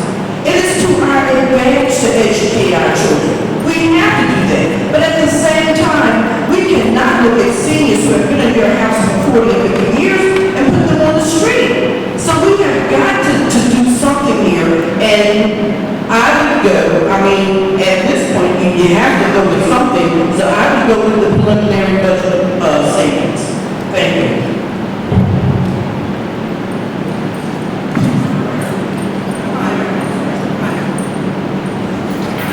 I'm a teacher here in the district, and I'm also a parent, and I'm standing up here representing both today. Jane, you just kind of offended me. Just because Ray Charles couldn't see a flower doesn't mean there wasn't one. Cheerleading is a sport. It's recognized by PIAA. Here at Penwood, it's considered part of the athletic department. In regards to these budget cuts, first of all, in sports, you are going to kill our kids. You're going to kill them if you cut sports. That's what motivates a lot of these kids. Along with the fact that their scholarships are blind. Are you kidding me? Are you really kidding me right now? I can't believe that some of you are sitting there and thinking, yeah, cut sports. For some of these kids, that's the only reason why they come to school. Everything else comes after that. And sitting here listening to this thinking, my son is an athlete. And a good one. And he doesn't even want to come here. He does not want to come to Penn High School. And that's a hurt piece for me. As a teacher here, as alumni here, my whole family went through this school district. So for my son, my youngest son, not to want to be here, and we're having this discussion, I thought about sending him out, and it's still up in the air, because I don't know where his motivation is going to be. But you know what? He's out there at football practice. He then football practice today. He went to basketball practice with the high school basketball team for their summer league. And you know where he's going after that? Team Success basketball practice at 7:30.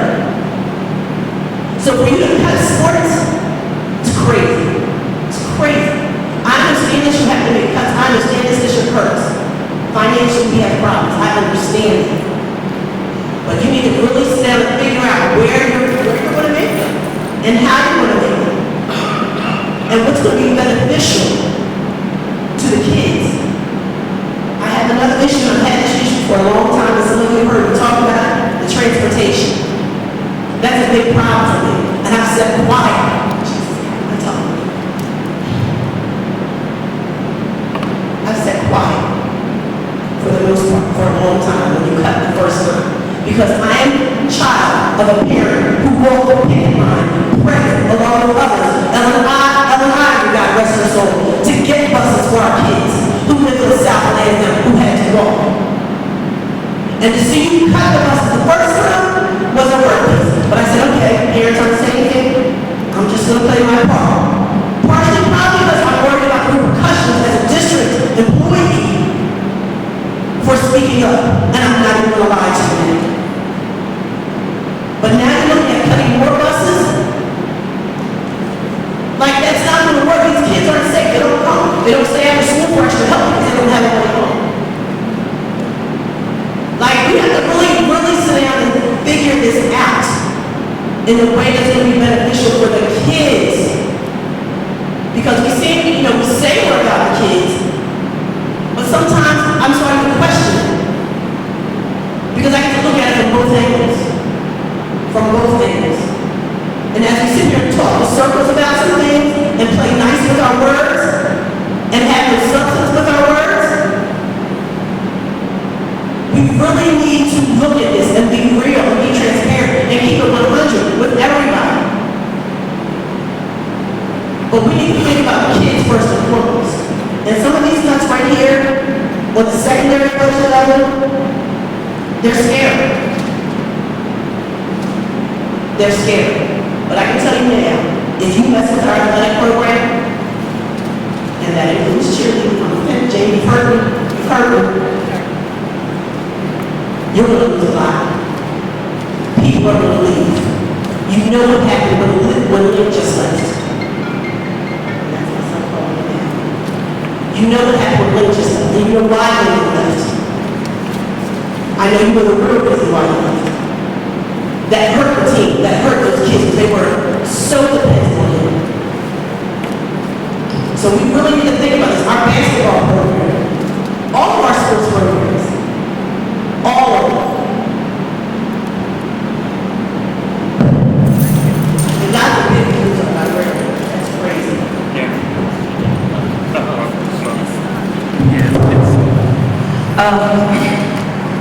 Thank you, Ms. Cullen, and also Councilwoman Mr. Johnson and Librarian. Thank you very much for speaking up and speaking with passion.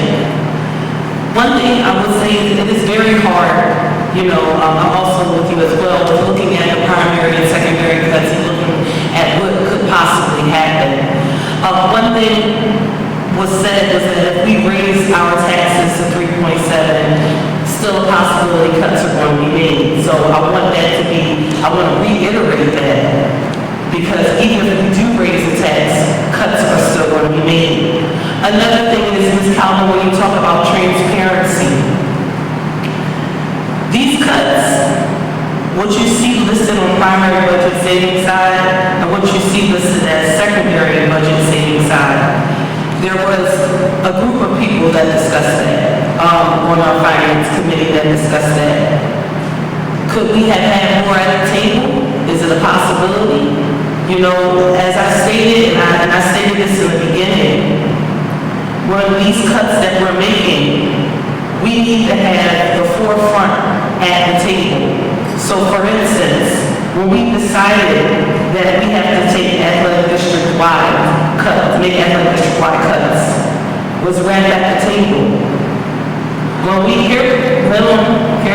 because I'm stating this because it's important that they know that he was, because if we ask these questions and these questions come to us, it's important. That's what we talk for. Yes. That's what this meeting is for. Okay, Robbie. Nobody was at the table for any of this yet. Okay, can I say something? This is the table. Okay, so Robbie, to speak to that, Jeff, when you first stated in the beginning of this meeting, if I'm correct me if I'm wrong, you said that you, Jen, Jane, Rafi, and who else sat at the table? And who? Vinny. That was it. That was it. So that's what I'm trying to say is the discussion was had, but we still have to go more into detail. I think you're a little, and I see what you're saying, but I just disagree with you a little bit. Okay, so I'll let you correct me when I'm finished. Yeah. So with that being said, and I would like to speak up about when we talk about the SSO reorganization. That is a very serious situation. Us changing our SSOs, we've already had people comment about safety. We've already had people comment about safety and things that are going on in our school district. We really need to map out how that will look if we are reorganizing our SSOs. Another thing about removing the librarian or taking libraries out, one thing I would say is we know that a lot of our community has been speaking about SFA, right? So one thing that helps SFA in helping push it, our kids have to read. We know that our literacy rate is very low right now. So in order to also back SFA and help it, why remove the libraries? You know, this is something, I'm just giving an example. I'm saying this is something that we should think about. That's all. We should Success for All program. It's a reading program that some of our community talks about. But what I'm saying is that if we can use our libraries to help SFA, let's do it. You know what I'm saying? There's a way to increase the literacy rate and not close our libraries and keep our librarians and also work with SFA. Let's do it if it's a possibility. Last point I want to make is about half-day kindergarten, athletic district-wide, and extracurricular district-wide. I also am a product of Penn High School, coming out in 2002. And I am to say that extracurriculars did nothing but push me. Athletics did nothing but push me. And to sit here and talk about having to cut athletics, I do agree with Ms. Yvette when she says that you're going to lose your kids.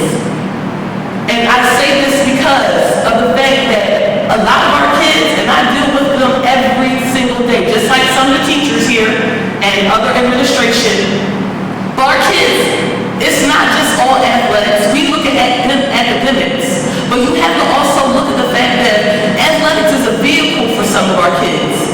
You know, Councilwoman, when you spoke up here and you said that there's a lot of elderly people losing their homes and things like that. Well, let me tell you, that elderly person may have a grandson that may be participating in sports and may be doing very well in the academic end. And at the end of the day, they think in their mind, you know what, I do well with academics, I keep my sports up, I'm good, I can help grandma, I can help mom, you know, I can help pay that mortgage or put some money down on insurance, because that is the situation that our kids are in. We got kids working right now to help put food on the table, to help pay mortgages. So we are taking, you know, I am taking this and looking at it and sitting here and saying we got to dig a little deeper to understand the consequences that we're going to face. You want to talk about childhood pregnancy rate, that will skyrocket if we remove athletics and extracurriculars. You want to talk about gang violence. Gang violence will increase because of the fact that we don't have anybody sustaining being around them after school, keeping them involved in things. So I'm speaking up for these programs and for especially half-day kindergarten.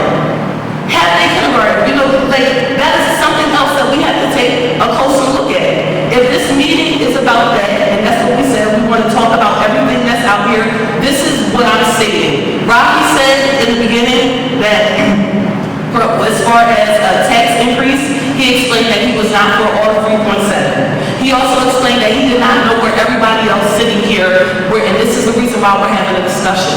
So I'm letting you know, I am for somewhat of a tax increase. But I want to make sure that the tax increase is going to be beneficial. I want to, and yes, are people going to be hurt by it? Yes. Do we want to hurt kids? No, we don't. Do we want to hurt residents? But is there a way that we can do this and do it right? For everybody to benefit in some way, yes. Like I said, there are going to be some people that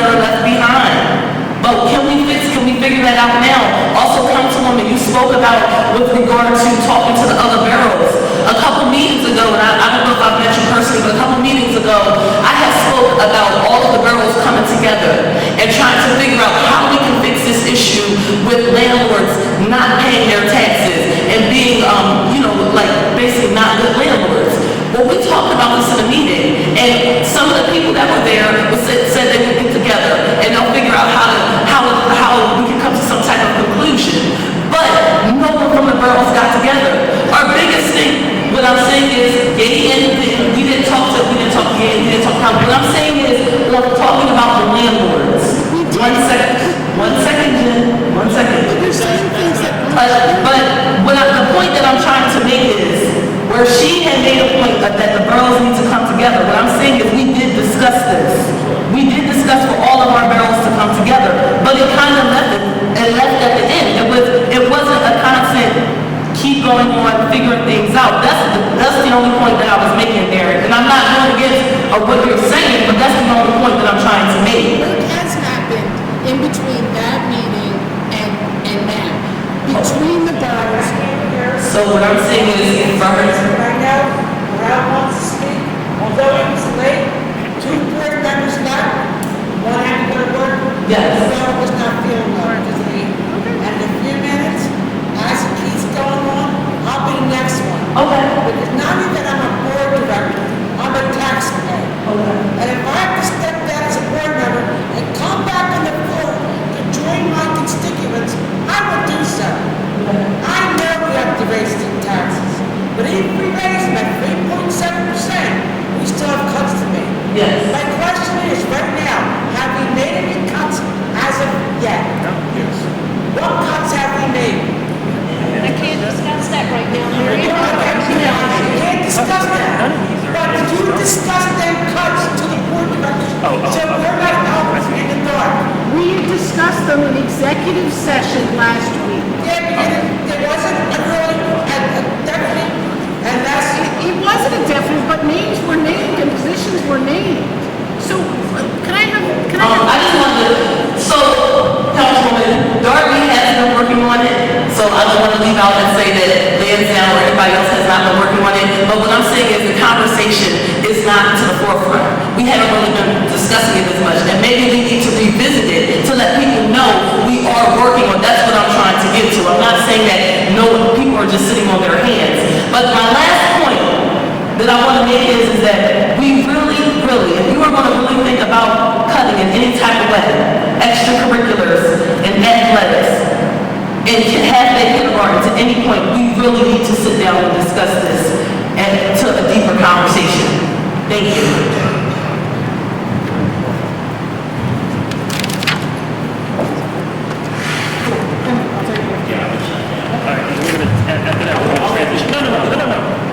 No, I just want to say several things.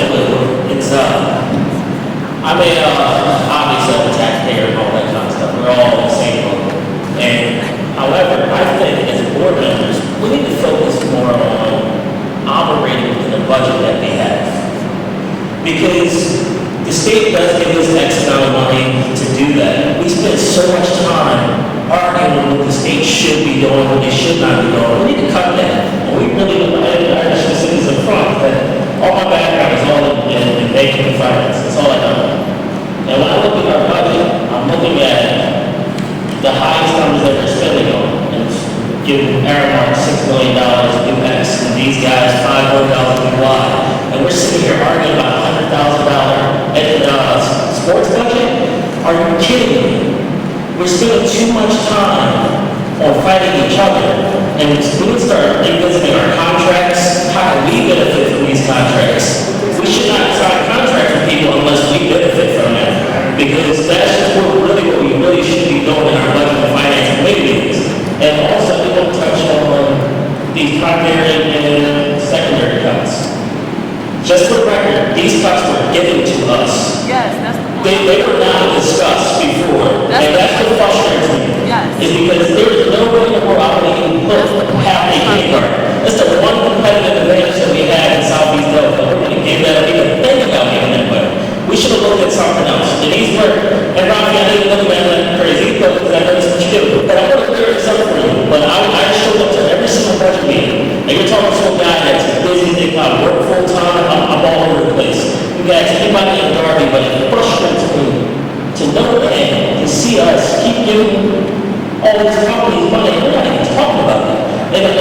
someone touched on busing. It's, I agree, we should bus, however, I'm not sure if we're doing that correctly. Because we're sending empty buses sometimes to pick up kids that don't show up for evening activities. We need to start sharpening our pencils for things like that, and we're not doing it. And that's where it's frustrating as a board to see that. But I thought you said you looked at your contracts when our conversation first started. We absolutely did. And we negotiated our busing contract, we negotiated our major Aramark contracts, both for food services and for maintenance. They're our biggest contracts.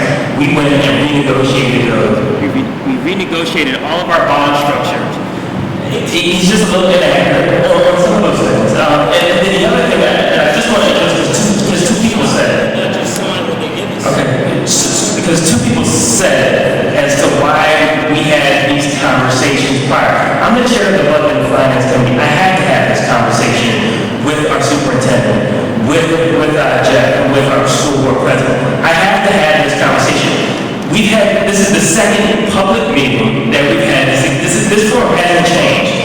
These are not things that we're saying we're cutting. These are just price tags of things that could possibly be cut. Look, I understand. I'm not a big fan of getting rid of athletics, but the taxpayers need to know what these things cost. That's transparency. That's not suggesting that we're cutting these things. Our taxpayers need to know what these secondary things cost. So let's not suggest that I'm coming out saying we need to cut. Let's correct that. So we're going to have more public commentary, then we're going to start just transitioning and start wrapping this up with a couple of suggestions because we do need to make this vote in a few weeks. And with that in mind, it seems like you are suggesting these are the ones that need to be cut because that's what's on the paper. So let you have a different paper that you gave out. You gave us the primary side and the secondary side. So that technically that's all we have to go by. So tonight you asked us your opinion on these. So we're giving you our opinion on these. Obviously the tax that is not being collected on real estate, which comes from $4.4 million, that would correct everything, if everybody paid their taxes. But that's not going to happen by June 30th. So politicians changing the fair funding, that's not fair. That's not going to happen by June 30th. So unfortunately, reluctantly, I can only go by what needs to be cut between now and June 30th so that the budget can be passed. Therefore, my suggestion would be don't cut any of these off. However, take a small percentage of each. So if you're going to raise taxes, a certain percentage, add a certain percentage for each line item. So let's just say each line item across the board gets cut maybe 2.5%. Plus the addition of property tax, which might be 2.5, maybe all those percentages will add up to whatever we need for those percentages to add up to $3,200,000. That way we get through this conversation to pay the bill on June 30th that the state has mandated us to do. Anything else is separate from the June 30th deadline. And I am not for these cuts. I wish these bills would have been passed 5 years ago when that governor took $800,000 from the school district. And that's when the ball rolled down. I am a labor activist. I don't want nobody's benefits for work getting cut. When we want to retire, we want money in our pocket to pay the bills. So I'm pro-labor, I'm pro-pension, I'm pro-benefits. So I don't want none of that to get cut. However, I see we have no choice.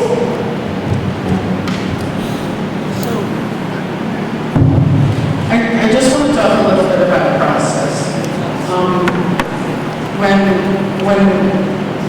Rafi, Ms. Harper, and Mr. Kopp sat down we talked about big picture, we have to go to our last week, budget meeting, and we have to have a document, right? We have to throw out some ideas.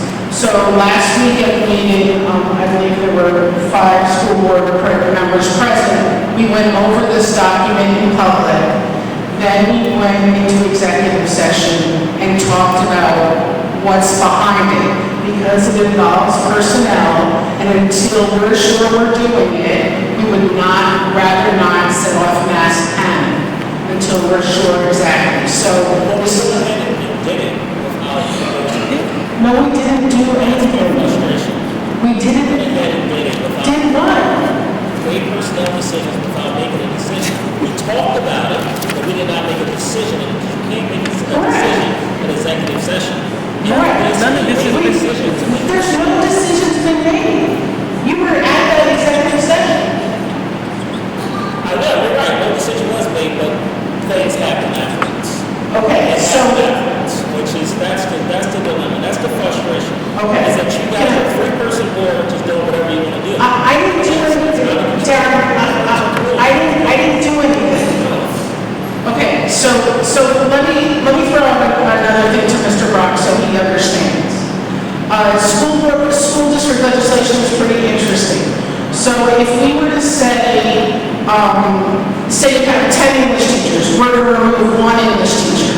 We are not allowed to make cuts like that. It is against school code.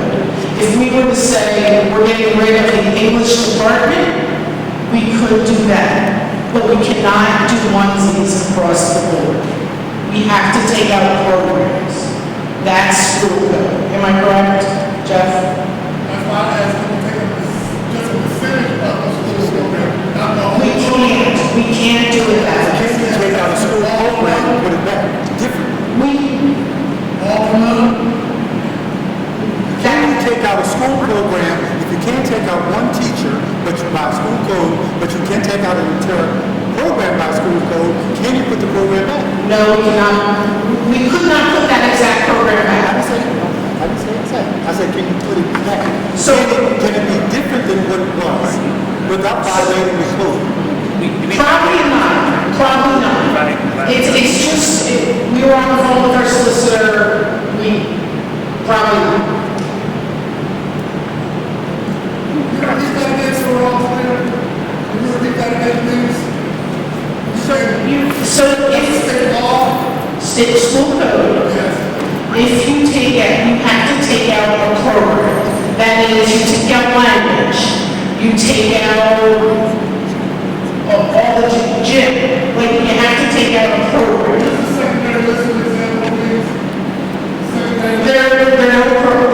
Those are extras. Those are extras. We could do that with extra. Yeah, we could do that with extra. Right. We could do that.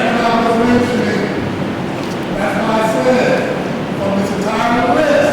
But it. Can we, it was a question, amendment, can we take a percentage of each of these on this list? There are some things that you can't, like busing. You can't do that with busing. Kindergarten, for example, you can't go to like a 80% kindergarten. You can't do stuff like that. But I see what you're saying. We could probably, the only thing on this list that we could probably do that with is athletics and extracurriculars. Otherwise, it's all or nothing. You can't take part, like you said, you can't just take 1 teacher, you can't take whole group. You just all or nothing, few of these will get According to the state code. Great. So I want it to be made clear that even with the tax, whatever tax increase we have to make cuts. And so we did meet with teachers who are not necessarily losing their jobs, but will not be in the same position that they were before, so that we can start looking at some of the changes. We felt this was only fair to meet with these teachers before they went home over the summer to let them know what was happening. I would not want to call them up over the summer and say, hey, guess what? Show So we did meet with teachers to say that at this moment, things can change. But I did not want them going home not knowing. You know what, I appreciate your true honesty and not glazing over that, because obviously things happen that should not have happened. And when you sit down with someone and say, you may not have your job, that person receives that they're not going to have your job. That's just the way it works. Mr. Downing has a job. He'll tell you he has a job. It's just not the one that he currently has.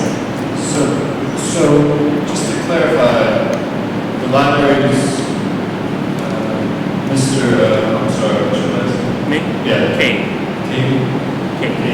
You guys haven't made a decision, or you have on the secondary library?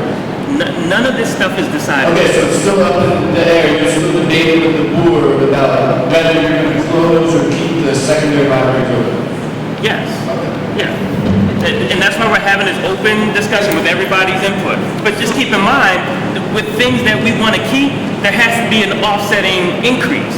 You know what I mean? Like we're not at a point anymore where we have this millions of dollars in our fund balance to offset. So we're at a point where if we want to keep something, yeah, there has to be a relative increase. So after this comment, I kind of want to start transitioning into those real numbers. Because all we try to do is balance the budget. The issue is, I did not, and this was through it's through the effort with your union president and vice president that we said this is a possibility, and they said, please do not let them go home without knowing. So that's why people were met with in order to prepare what may be happening going forward. It is always the board's decision how much we will get and where we will cut. I have a question. Actually, two quick questions. So I'm looking at the increases, and I see an increase in special education services, $500,000. So of all the departments, special ed is increasing again. Is that correct? Yeah. And then, so now, what was the increase? So over the last year, there was an increase in special ed as well, right? Yeah. So pretty much over the last 5 years, so and most of our other departments have been cut. Special ed continues to increase. So what is the amount of the point, which is one more year, we keep increasing in this one department, and we're trying to figure out, but we don't really get a reason as to necessarily why. But I'm just saying that all departments is this one. Can you give us an insight that on why this department keeps increasing? We keep increasing areas of PCA costs and students that are in outside placements. Some of the outside placements can be, and I choose my words wisely, modest. Some of them can be extreme. A lot of it depends on what the IEP, they take some IEPs or putting kids in, or some of the parents are finding what we call parent advocates who are putting them in higher place institutions or higher place schools. So I'm just looking at, so basically saying you can't control its cost.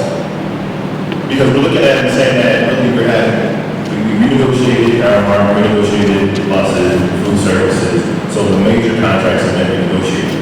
And now we're bottom feeding, right? So we're looking at the programs that mine is 1/10 of 1%.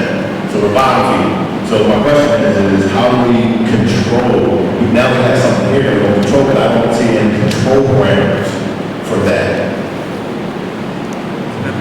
To answer your question, Brad, I do know that we need to look there. So I'm setting up a meeting with the special ed department on June 21st. And those are the things that we're going to start looking at. Where can we be more effective and efficient? We have to look at what our IEPs are saying. Can we look at those, open them back up? Can we change some of the things that are in there? So there's some work to be done there. And they're not, even though you see this increase here, there will be decreases in that department. Increasing that part, I guess we're talking about jobs, percent. I've been through, there was a time once before athletic was split up. one of the things that I will say, and was mentioned, was I do share the same passion for transportation, even as a vet level. Because my family was one of those families fighting for transportation to get kids to where they're at. I know the history of Wayne Penn. Truthfully, I think if black folks knew that we were going to be here today, cutting transportation, we would still have the Darby College and all of that. So, I think that when we're looking at certain things, we're not really looking at our history, we're looking at downtown decisions. And I've always thought it inclusive. I was not included in any way, in any conversation regarding athletics. Which when it was before, I was against it, but we did have to discuss that part. And it was wrong. When Joe, I don't know when you could say it, I think you were there. But we did, and that time we came with fresh sports, which I was against it, but we came up with something. That is the thing, is when you're having people who specialize in what they do, we need to get their input.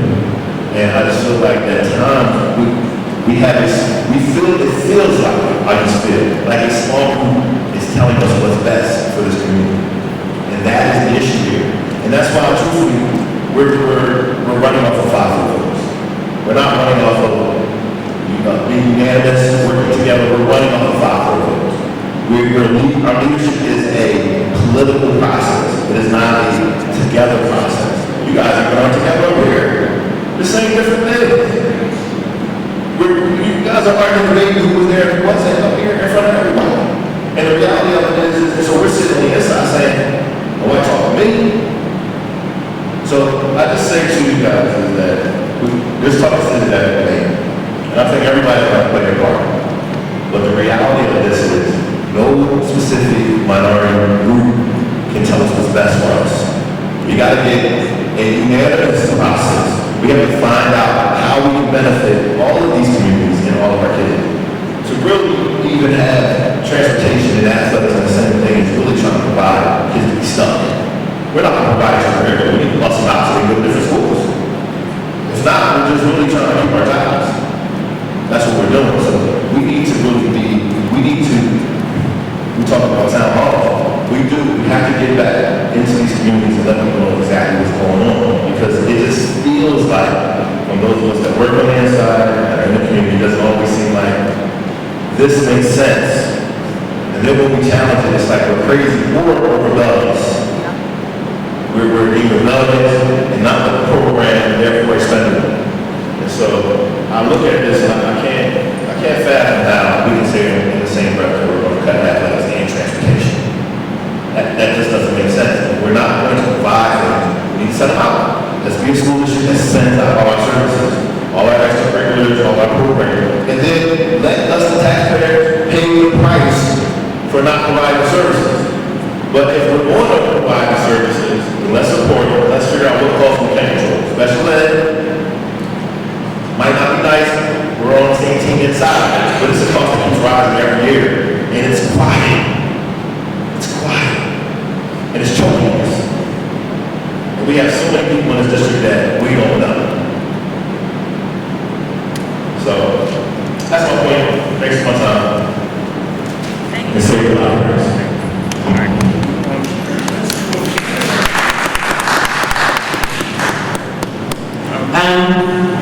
I want to talk about the budget being there this week.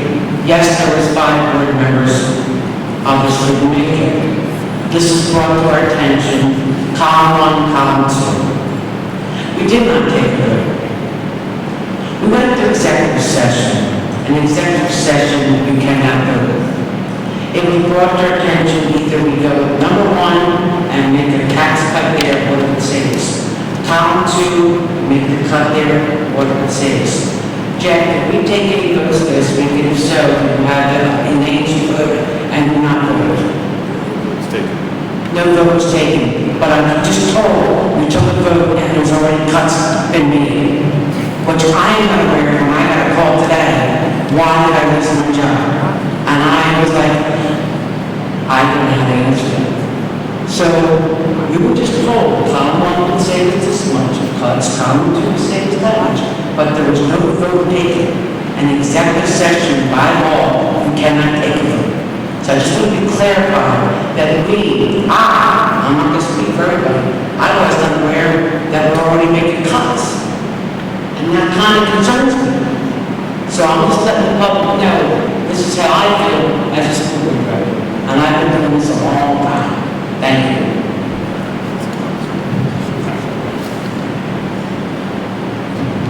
So thank you for everybody's input. What we're going to try to do now over the next few minutes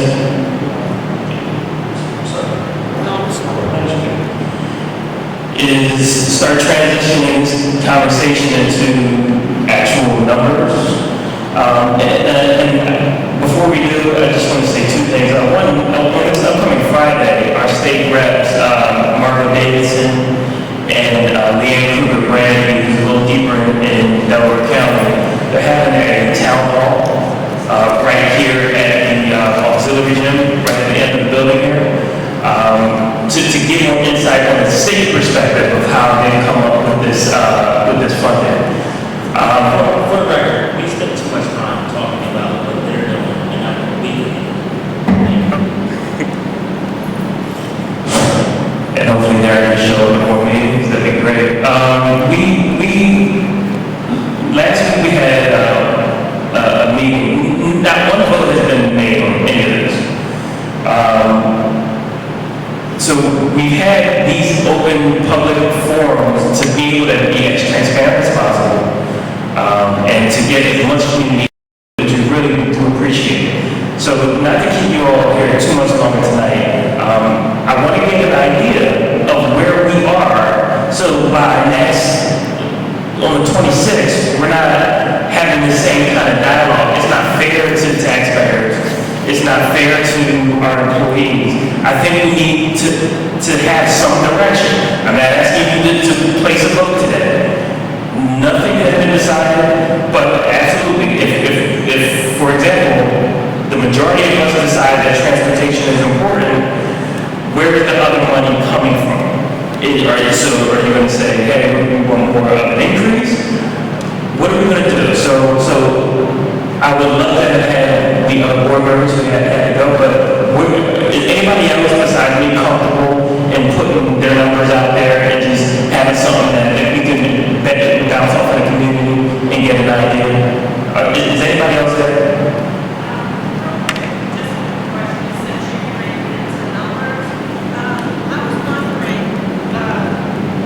I heard that contracts were renegotiated, I suppose different vendor contracts. Is it possible that we can get a number with respect to how much was actually saved as a result of the renegotiations of various contracts? Yep, absolutely. No, that's a good question. So, Jeff, do you have a rough idea of what Aramark and the busing saved us, and as well as our infrastructure? So last year we renegotiated some of our bonds. We went back through, so over short term, a couple of bonds, we saved about roughly $300,000 over the life of bonds. It was about maybe $200,000 in immediate first year. So I'll jump to the transportation. So we had a transportation contract that had a 5-year deal. The last year of that transportation contract had a 3-year increase for the upcoming year, 17-18. We went back, talked to them, we got them down to 0%, we extended one year at 1% and 1% the following year. We did that so that there would be no impact in 17-18. So there was no transportation increase, and it's a contractual increase in 17-18 outside of usage. If we use transportation less, we're paying less, but there was no contractual increase in transportation for the 17-18 school year. Aaron, a couple of years ago, the same thing came up. We went to them, we negotiated, we got 0% increase last year, and this year, 16-17. Next year, our increase for Aramark, and this is Aramark maintenance agreement, there is a $41,000 increase on top of our contract for Aramark maintenance.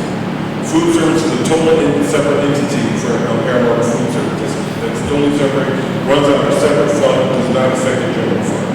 So those are the major contracts that we have, and that's what we did. And I think we did our copier. Are there two translations or one? There is one transportation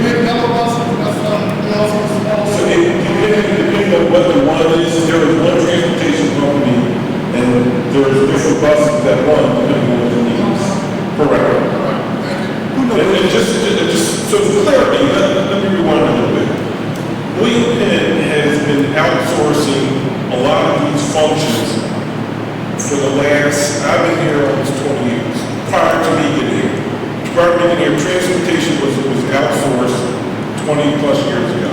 Food service was outsourced 20 plus years ago. Reason we outsource a lot of these things is because, number one, it was easier for us to put that burden on someone else to handle that.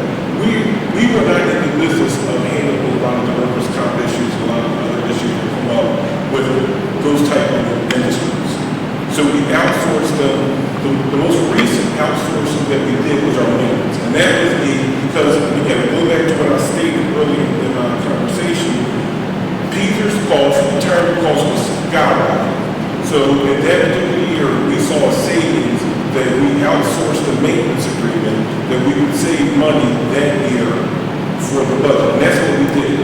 So again, we outsource food service, we outsource maintenance, we outsource transportation. These are things that other districts are doing now. We realized years ago that we have that additional work. We don't have the property assessment that some of our neighbors have. And this is why we are behind the eight ball, quite frankly. We're behind the eight ball because our property values are not the same as everyone else. So we recognized that years ago, and that's why we went and outsourced a lot of that functionality. Because it was cheaper for us to do it that way. Had we had all those employees inside, we would have had higher retirement costs. If you think the retirement costs are high now, you would have had additional retirement costs. You would have had additional costs for workers' comp and things like that. Again, it's not the prettiest thing, and I know it upset a lot of people who went from being a district employee to being outsourced. Understand that it wasn't that easy, just like tonight, it was not an easy decision. But those decisions were made a while ago, and this is where we're at. How much of the budget is healthcare and teacher salary? And who negotiates those contracts? So healthcare is approximately almost $11 million of our budget. So healthcare comes from the Dover County Consortium. That's what there are 13 school districts that are in the healthcare consortium. So your other question is how much are our salaries? How much of the budget? Salaries are approximately 39% of our budget. But then you add on to all the ones that have it regularly. I think all in total, salaries, benefits, healthcare is about 64% of our total budget. So salaries are 39%, benefits are 23% of our budget. And that's about the norm for most businesses, is the norm for school districts that are out there. How often are those contracts negotiated? Every 4 years. Who negotiates? So every 4 years, so most of all of our contracts are negotiated on a 3 to 4 year rotating basis. So at that particular point, there's a committee that's put together for, depending on which negotiation it is. It's a combination of school board members, administrative team, and our solicitor. And then we meet with the bargaining union representatives. And are the people who negotiate the contracts that you just named astute enough, professional, I know they're professional, but they're already experienced enough? Are they on the same playing field as the union? Meaning that, do they know exactly the ins and outs? Yes, so in those meetings, yes, so to answer your question, yes, you have a combination, you have your HR director there, this is what they do. They negotiate contracts with the HR person. But at the same time, we have a representative from our sister as well as they have a representative. And if there's never a point where you don't get along, but you don't come to an agreement, you may go to arbitration, or you may go to some type of fact finding, or if it's that far. We're only now in the contract. Teacher's contract we're in the second year of a 4-year deal. Same thing with our support staff. Support staff and your secretaries. And your IAs. Great questions, Mr. Dodson.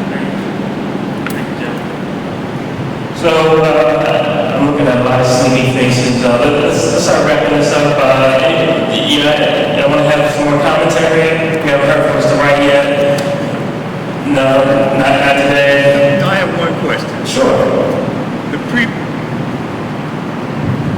previous budget hearing, it was, information that we received was a lot more simple. We used to receive how much money was collected by each borough. I'm surprised we don't have that tonight. But it should be here tonight, since we're coming down to the wire. And we also had a copy, information on how much money was being spent on charter schools. Charter schools and how many students are attending charter schools. So we had that budget. And that was presented before we made a decision, and the public had the information. So that's why I'll rather wait until the 26th. I'll probably request additional information, and that it should be simplified in the past. We also, I've been around this city said for a long time, the public received the budget cut. It would say, we cut it to 3.7, this is what we have to cut. If we cut it to 3.5, this is what we have to cut. If we cut 0%, this is what we have to cut. If we had a fund balance, this is what we can add. I don't see that tonight, and that's why I kept quiet. Thank you.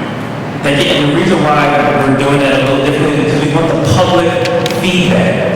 I don't want to tell you what we're going to cut without you having the input.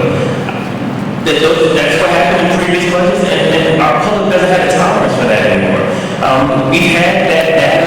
This is probably the 6th meeting that we've had that data. We can post it again. It's very good data. It shows, I think I've shared it with you, so that's what each borough collects and how much we don't collect. We can definitely post it again on our website. It's very easy information to post. And we've talked about charter schools in the preliminary budget presentation Mr. Cuff presented maybe 2-3 months ago.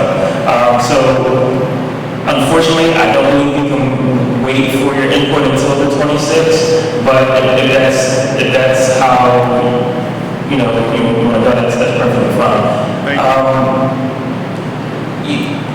Everyone's heard where I kind of feel, we should end up at, which would be probably one of the lowest increases it looks like in Delaware County, but there are some relative cuts that need to be made.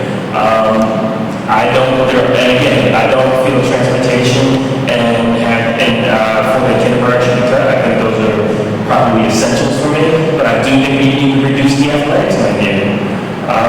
No, I don't feel like it.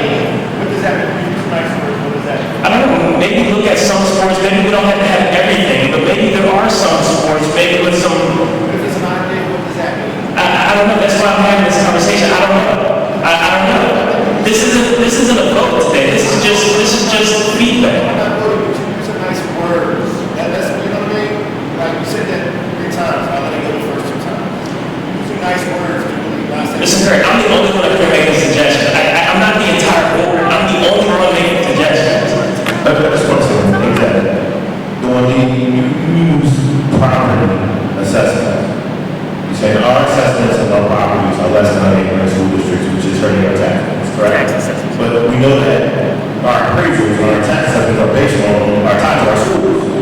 So if we're going to continue to cut programming, appraisals are tied to your school. The taxes. Appraisals are driving. No. The tax assessment, we assess all our taxes in Delaware County to come in more in line with the appraisal values. I know this because this is what I do. Yes. And so it's part perception.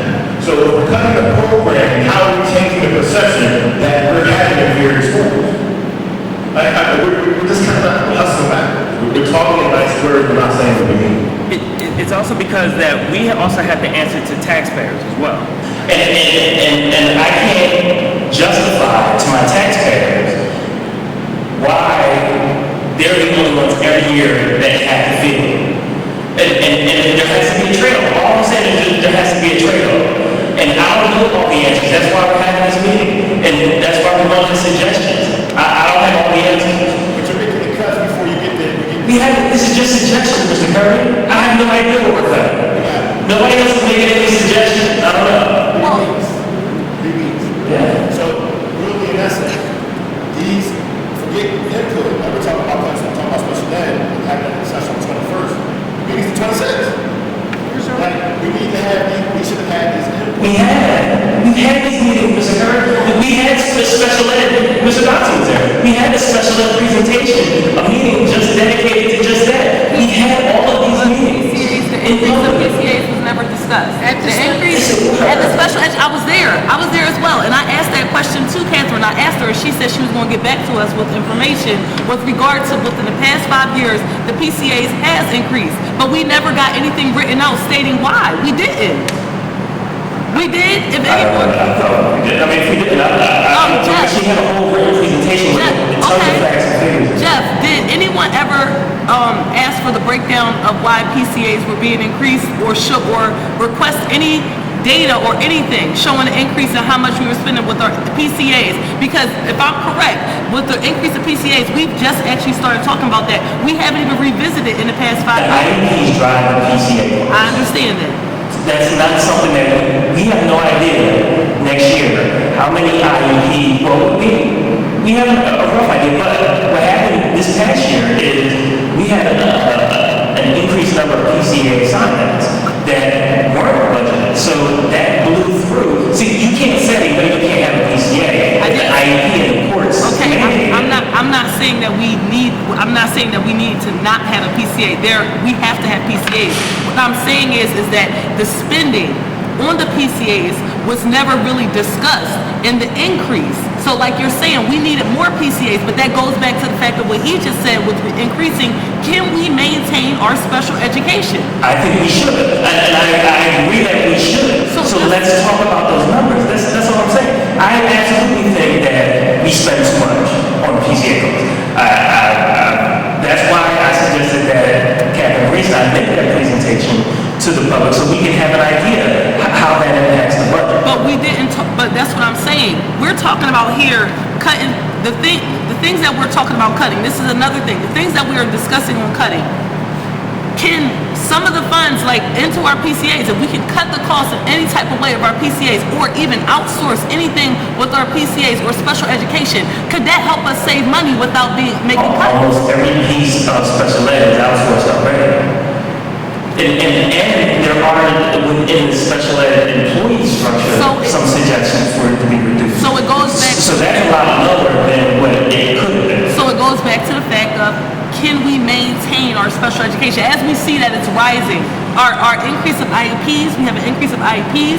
Is there something that we can do to decrease it, or even, I understand what you're saying about outsourcing, but when you say come up with a plan, have we looked at other things before? Like for instance, when you talk about what's on this list,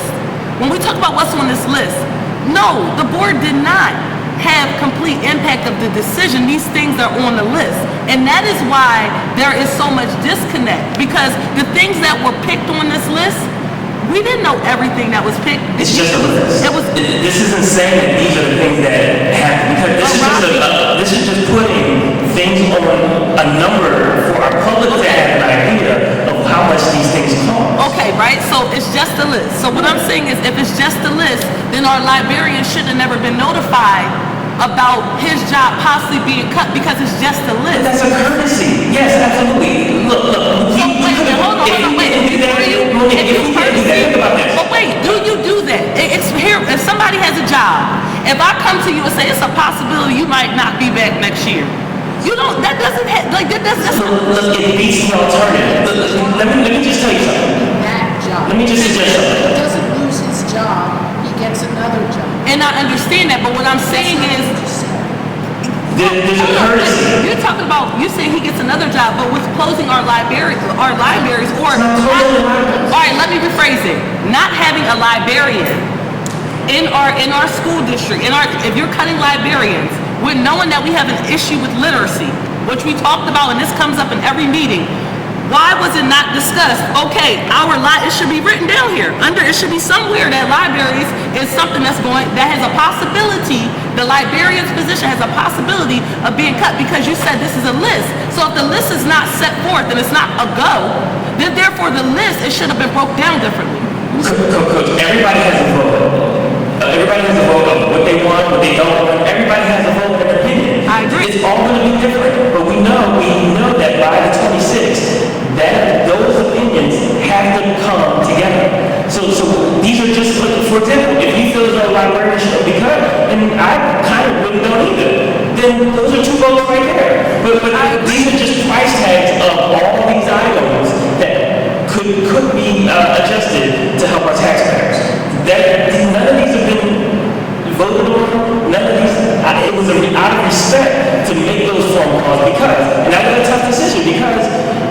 you could be setting off an alarm that doesn't need to, but out of respect, you don't want a couple days later for somebody to hear it without having made that phone call. So I think that was out of respect. But out of respect, if every single position that we're looking to cut, out of respect, we should have sat and discussed about every single thing. We did. Okay, Jim.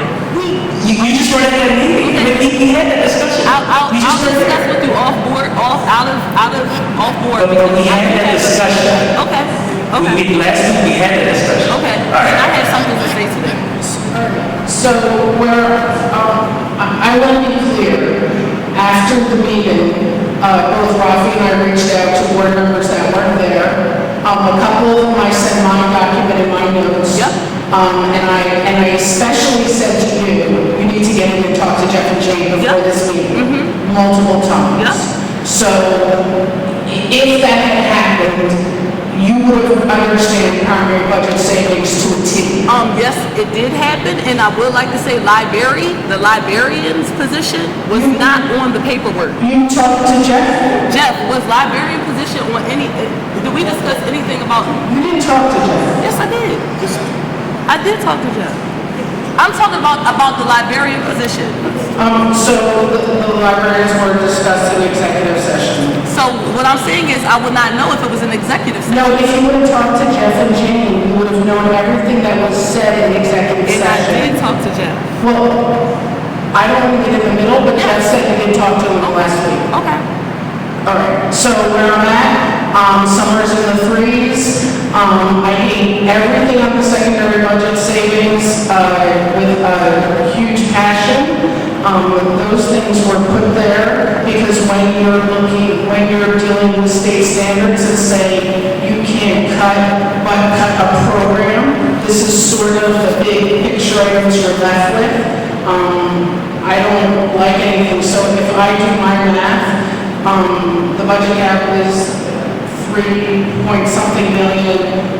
The primary budget savings is 1.13. A tax increase of about 3 gives us 1.3. And we have a 500, in my math, we have a $590,000 gap that we, in my opinion, need to close without doing secondary cuts. That's just me. So would you say 3? Yes, so in the 30s. And I have posted all my information publicly as my opinion.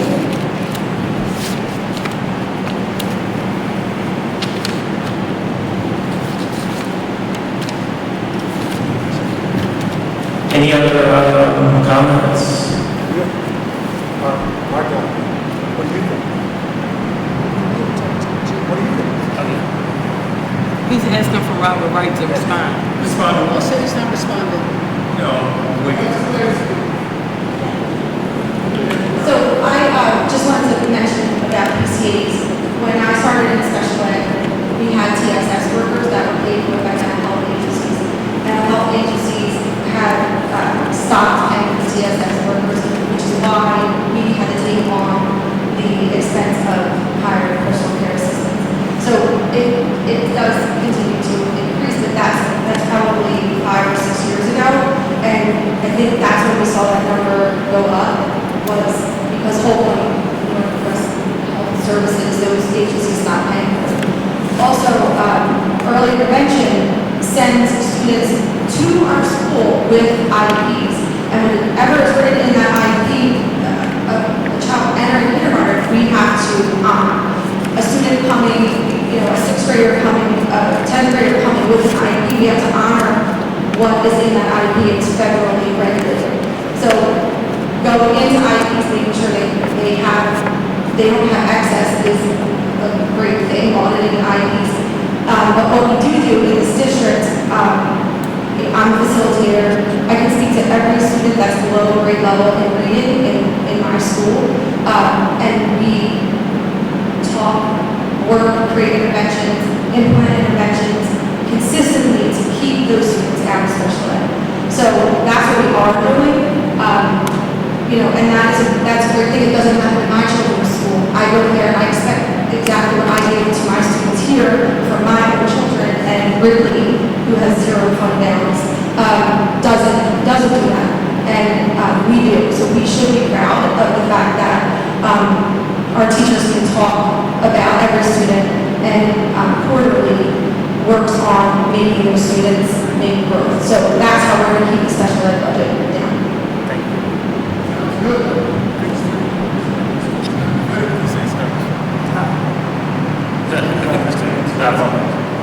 So you're saying you're not giving us a number? Mr. Wright, you said later. I'm saying I'm waiting till our next business meeting before I make a decision. What is the next business meeting? Next Monday. Next Monday. Right. That's when the final, that's the public meeting where the final. So as we move forward tonight, what is the rest of the meeting consist of? Yeah, we're gonna wrap it up. We're really using this platform to get feedback, see where the tolerance was from the community, from the employees about a little bit of everything. I would have hoped for a little bit more feedback from the board members. I gotta be honest with you. That's why we're having these meetings in public, because we have to. Ms. Boykins, how do you feel? What would your number? Who do you represent? I represent Colwyn. Colwyn? Yes. So what would your number? My community would want me to not vote for tax increase at all. And last time we voted for tax increase, I was the one that helped with 1.7, trying to get to 1.7, 1.9. I would be in favor for a tax increase due to the fact that if there is a way that we can have a tax increase to save our programs and to save our kids and to stop, the big thing is that if there is a tax increase, there's a possibility there still will be cuts made. And that is what I struggle with. Because I feel that if we are making a tax increase, we have to figure out a way not to have such a high amount of cuts. So that's what I struggle with. So I am going to vote for a tax increase, that I will vote on that. But I want to figure out, and I will spend time right after this meeting discussing a little more in detail with Jeff, just to understand a little more figures with regard to what things may look like. Because I wrote some notes down, which I want some more clarification about, because why you have this broken up group right now with regard to our board is because these cuts that are being made, everyone has not sat down and really dug into them. Everybody on our board. There are some people that have sat down and dug into them that have a little bit better understanding, but things like that are not really clear. And I would like to have things a little more clear about what's going on. When you have a teacher come to you and say, hey, cuts are being made, but we're being told it's not being made, I have a little bit of issue with that. So those are the things, this is why you have board members, getting up and things of that nature. And isn't it the right way to be? No, it's not. Does it show disrespect? Yes, it does. But this is why we have that disconnect. So there's some questions that our board needs to sit down and answer amongst us and work things out so we can have a clear understanding and come to you in an appropriate manner on the 26th. Yes, I am in favor of a tax increase. Yes, I am. So between a number 3.7 proposed yes, and a lower number of 2.0, and you're from Colwyn, and you know about property values, and you know how people feel, without the information where will you feel most comfortable? I will feel most comfortable with giving the least amount. I will feel most comfortable giving the least amount, but like I said, I understand that, with tax, we have to increase the taxes. I don't want to see people walk away from their homes. I think we deal with it the most. Yay deals with it, but think about it. Calvin's taxes is high. We have high taxes. And the thing about that is that we have a lot of vacancies, and we're a small area. So if you have 10 row homes that people are walking from, 10 homes on 4th Street that people are walking from, that's different versus, and I want to say we do understand what Yay is going through, but you got a half of a block with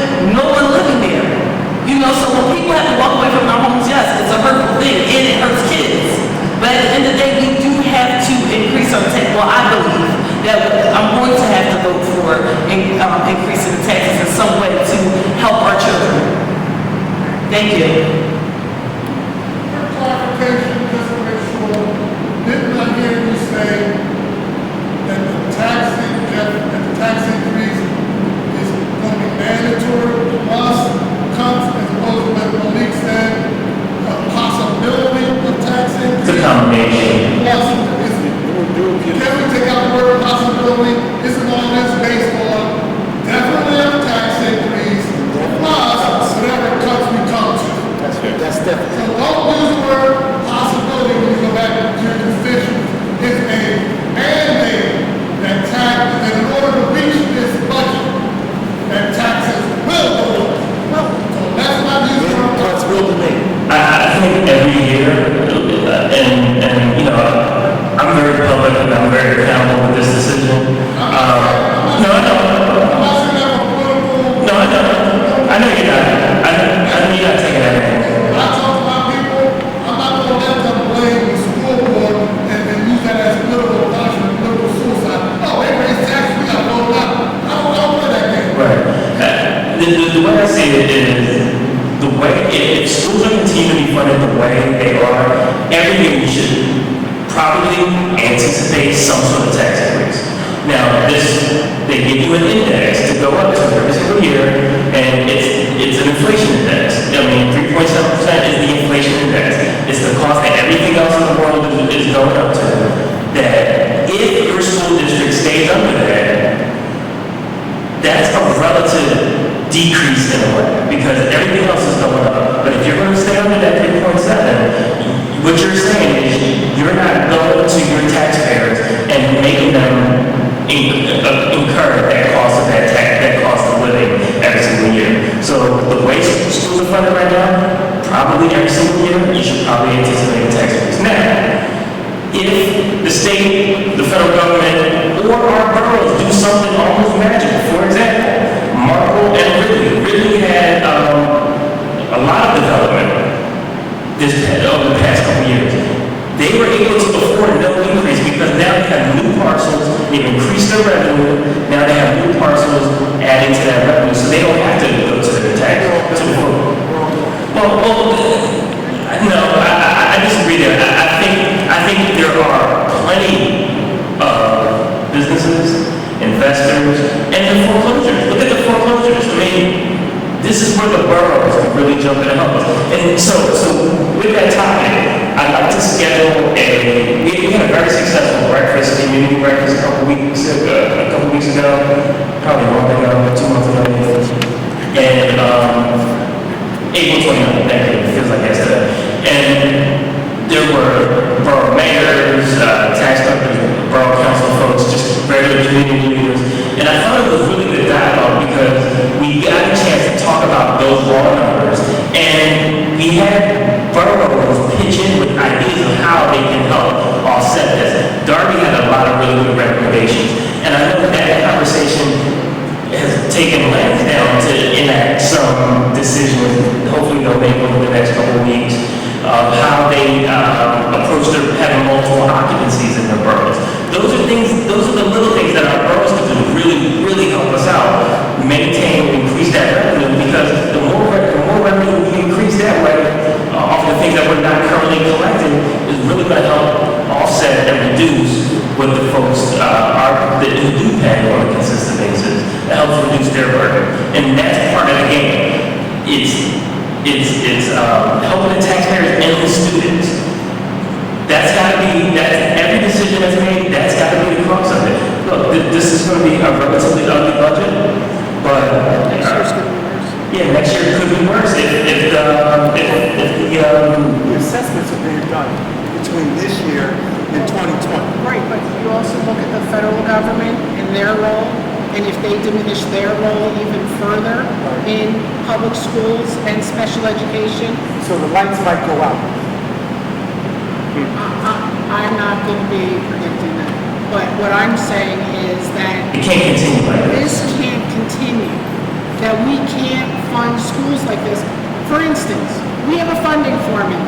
They went to great lengths to make a funding formula in our legislature. they're putting 6% of the money through that formula.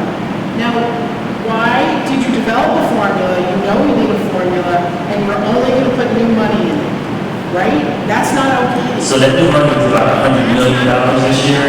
So that gives us, I mean,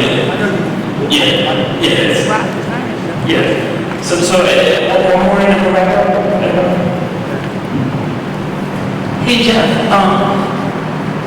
is there any model that we have, say if taxes were increased 3.7, right?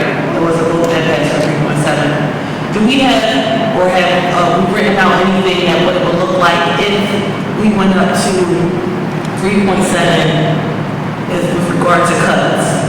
So what I'm looking at is, my question is, so if we raise 3.7, do we have to make cuts? Yes. Okay, so my next question from that is that, say if we raise it 2.5, do we have a model to show what it would look like if we raise it 2.5, what the cuts would look like? You know what I'm saying? So we don't have a model, but we can pinpoint the dollar figure. Okay, that's what I want, thank you. And that's, We don't have, so the question was, hypothetically, if you raise taxes to 2.5% or 2.8 or whatever the percentage may be, you have a model that says, okay, if we hit 2.5, this would be the cuts. The answer is no, we don't have a model, we don't have the financial difference for it. and that's the document here. So if you make an increase of 2.5, that is 1.09 million in revenue. So now we have almost $2 million that we need to cover. Good question. All right. Thank you, folks. This meeting is adjourned. So, let me see again. So, on 3.7, the new tax amount, $75,000 says profit would be 3.402. See here, over here, 3.7%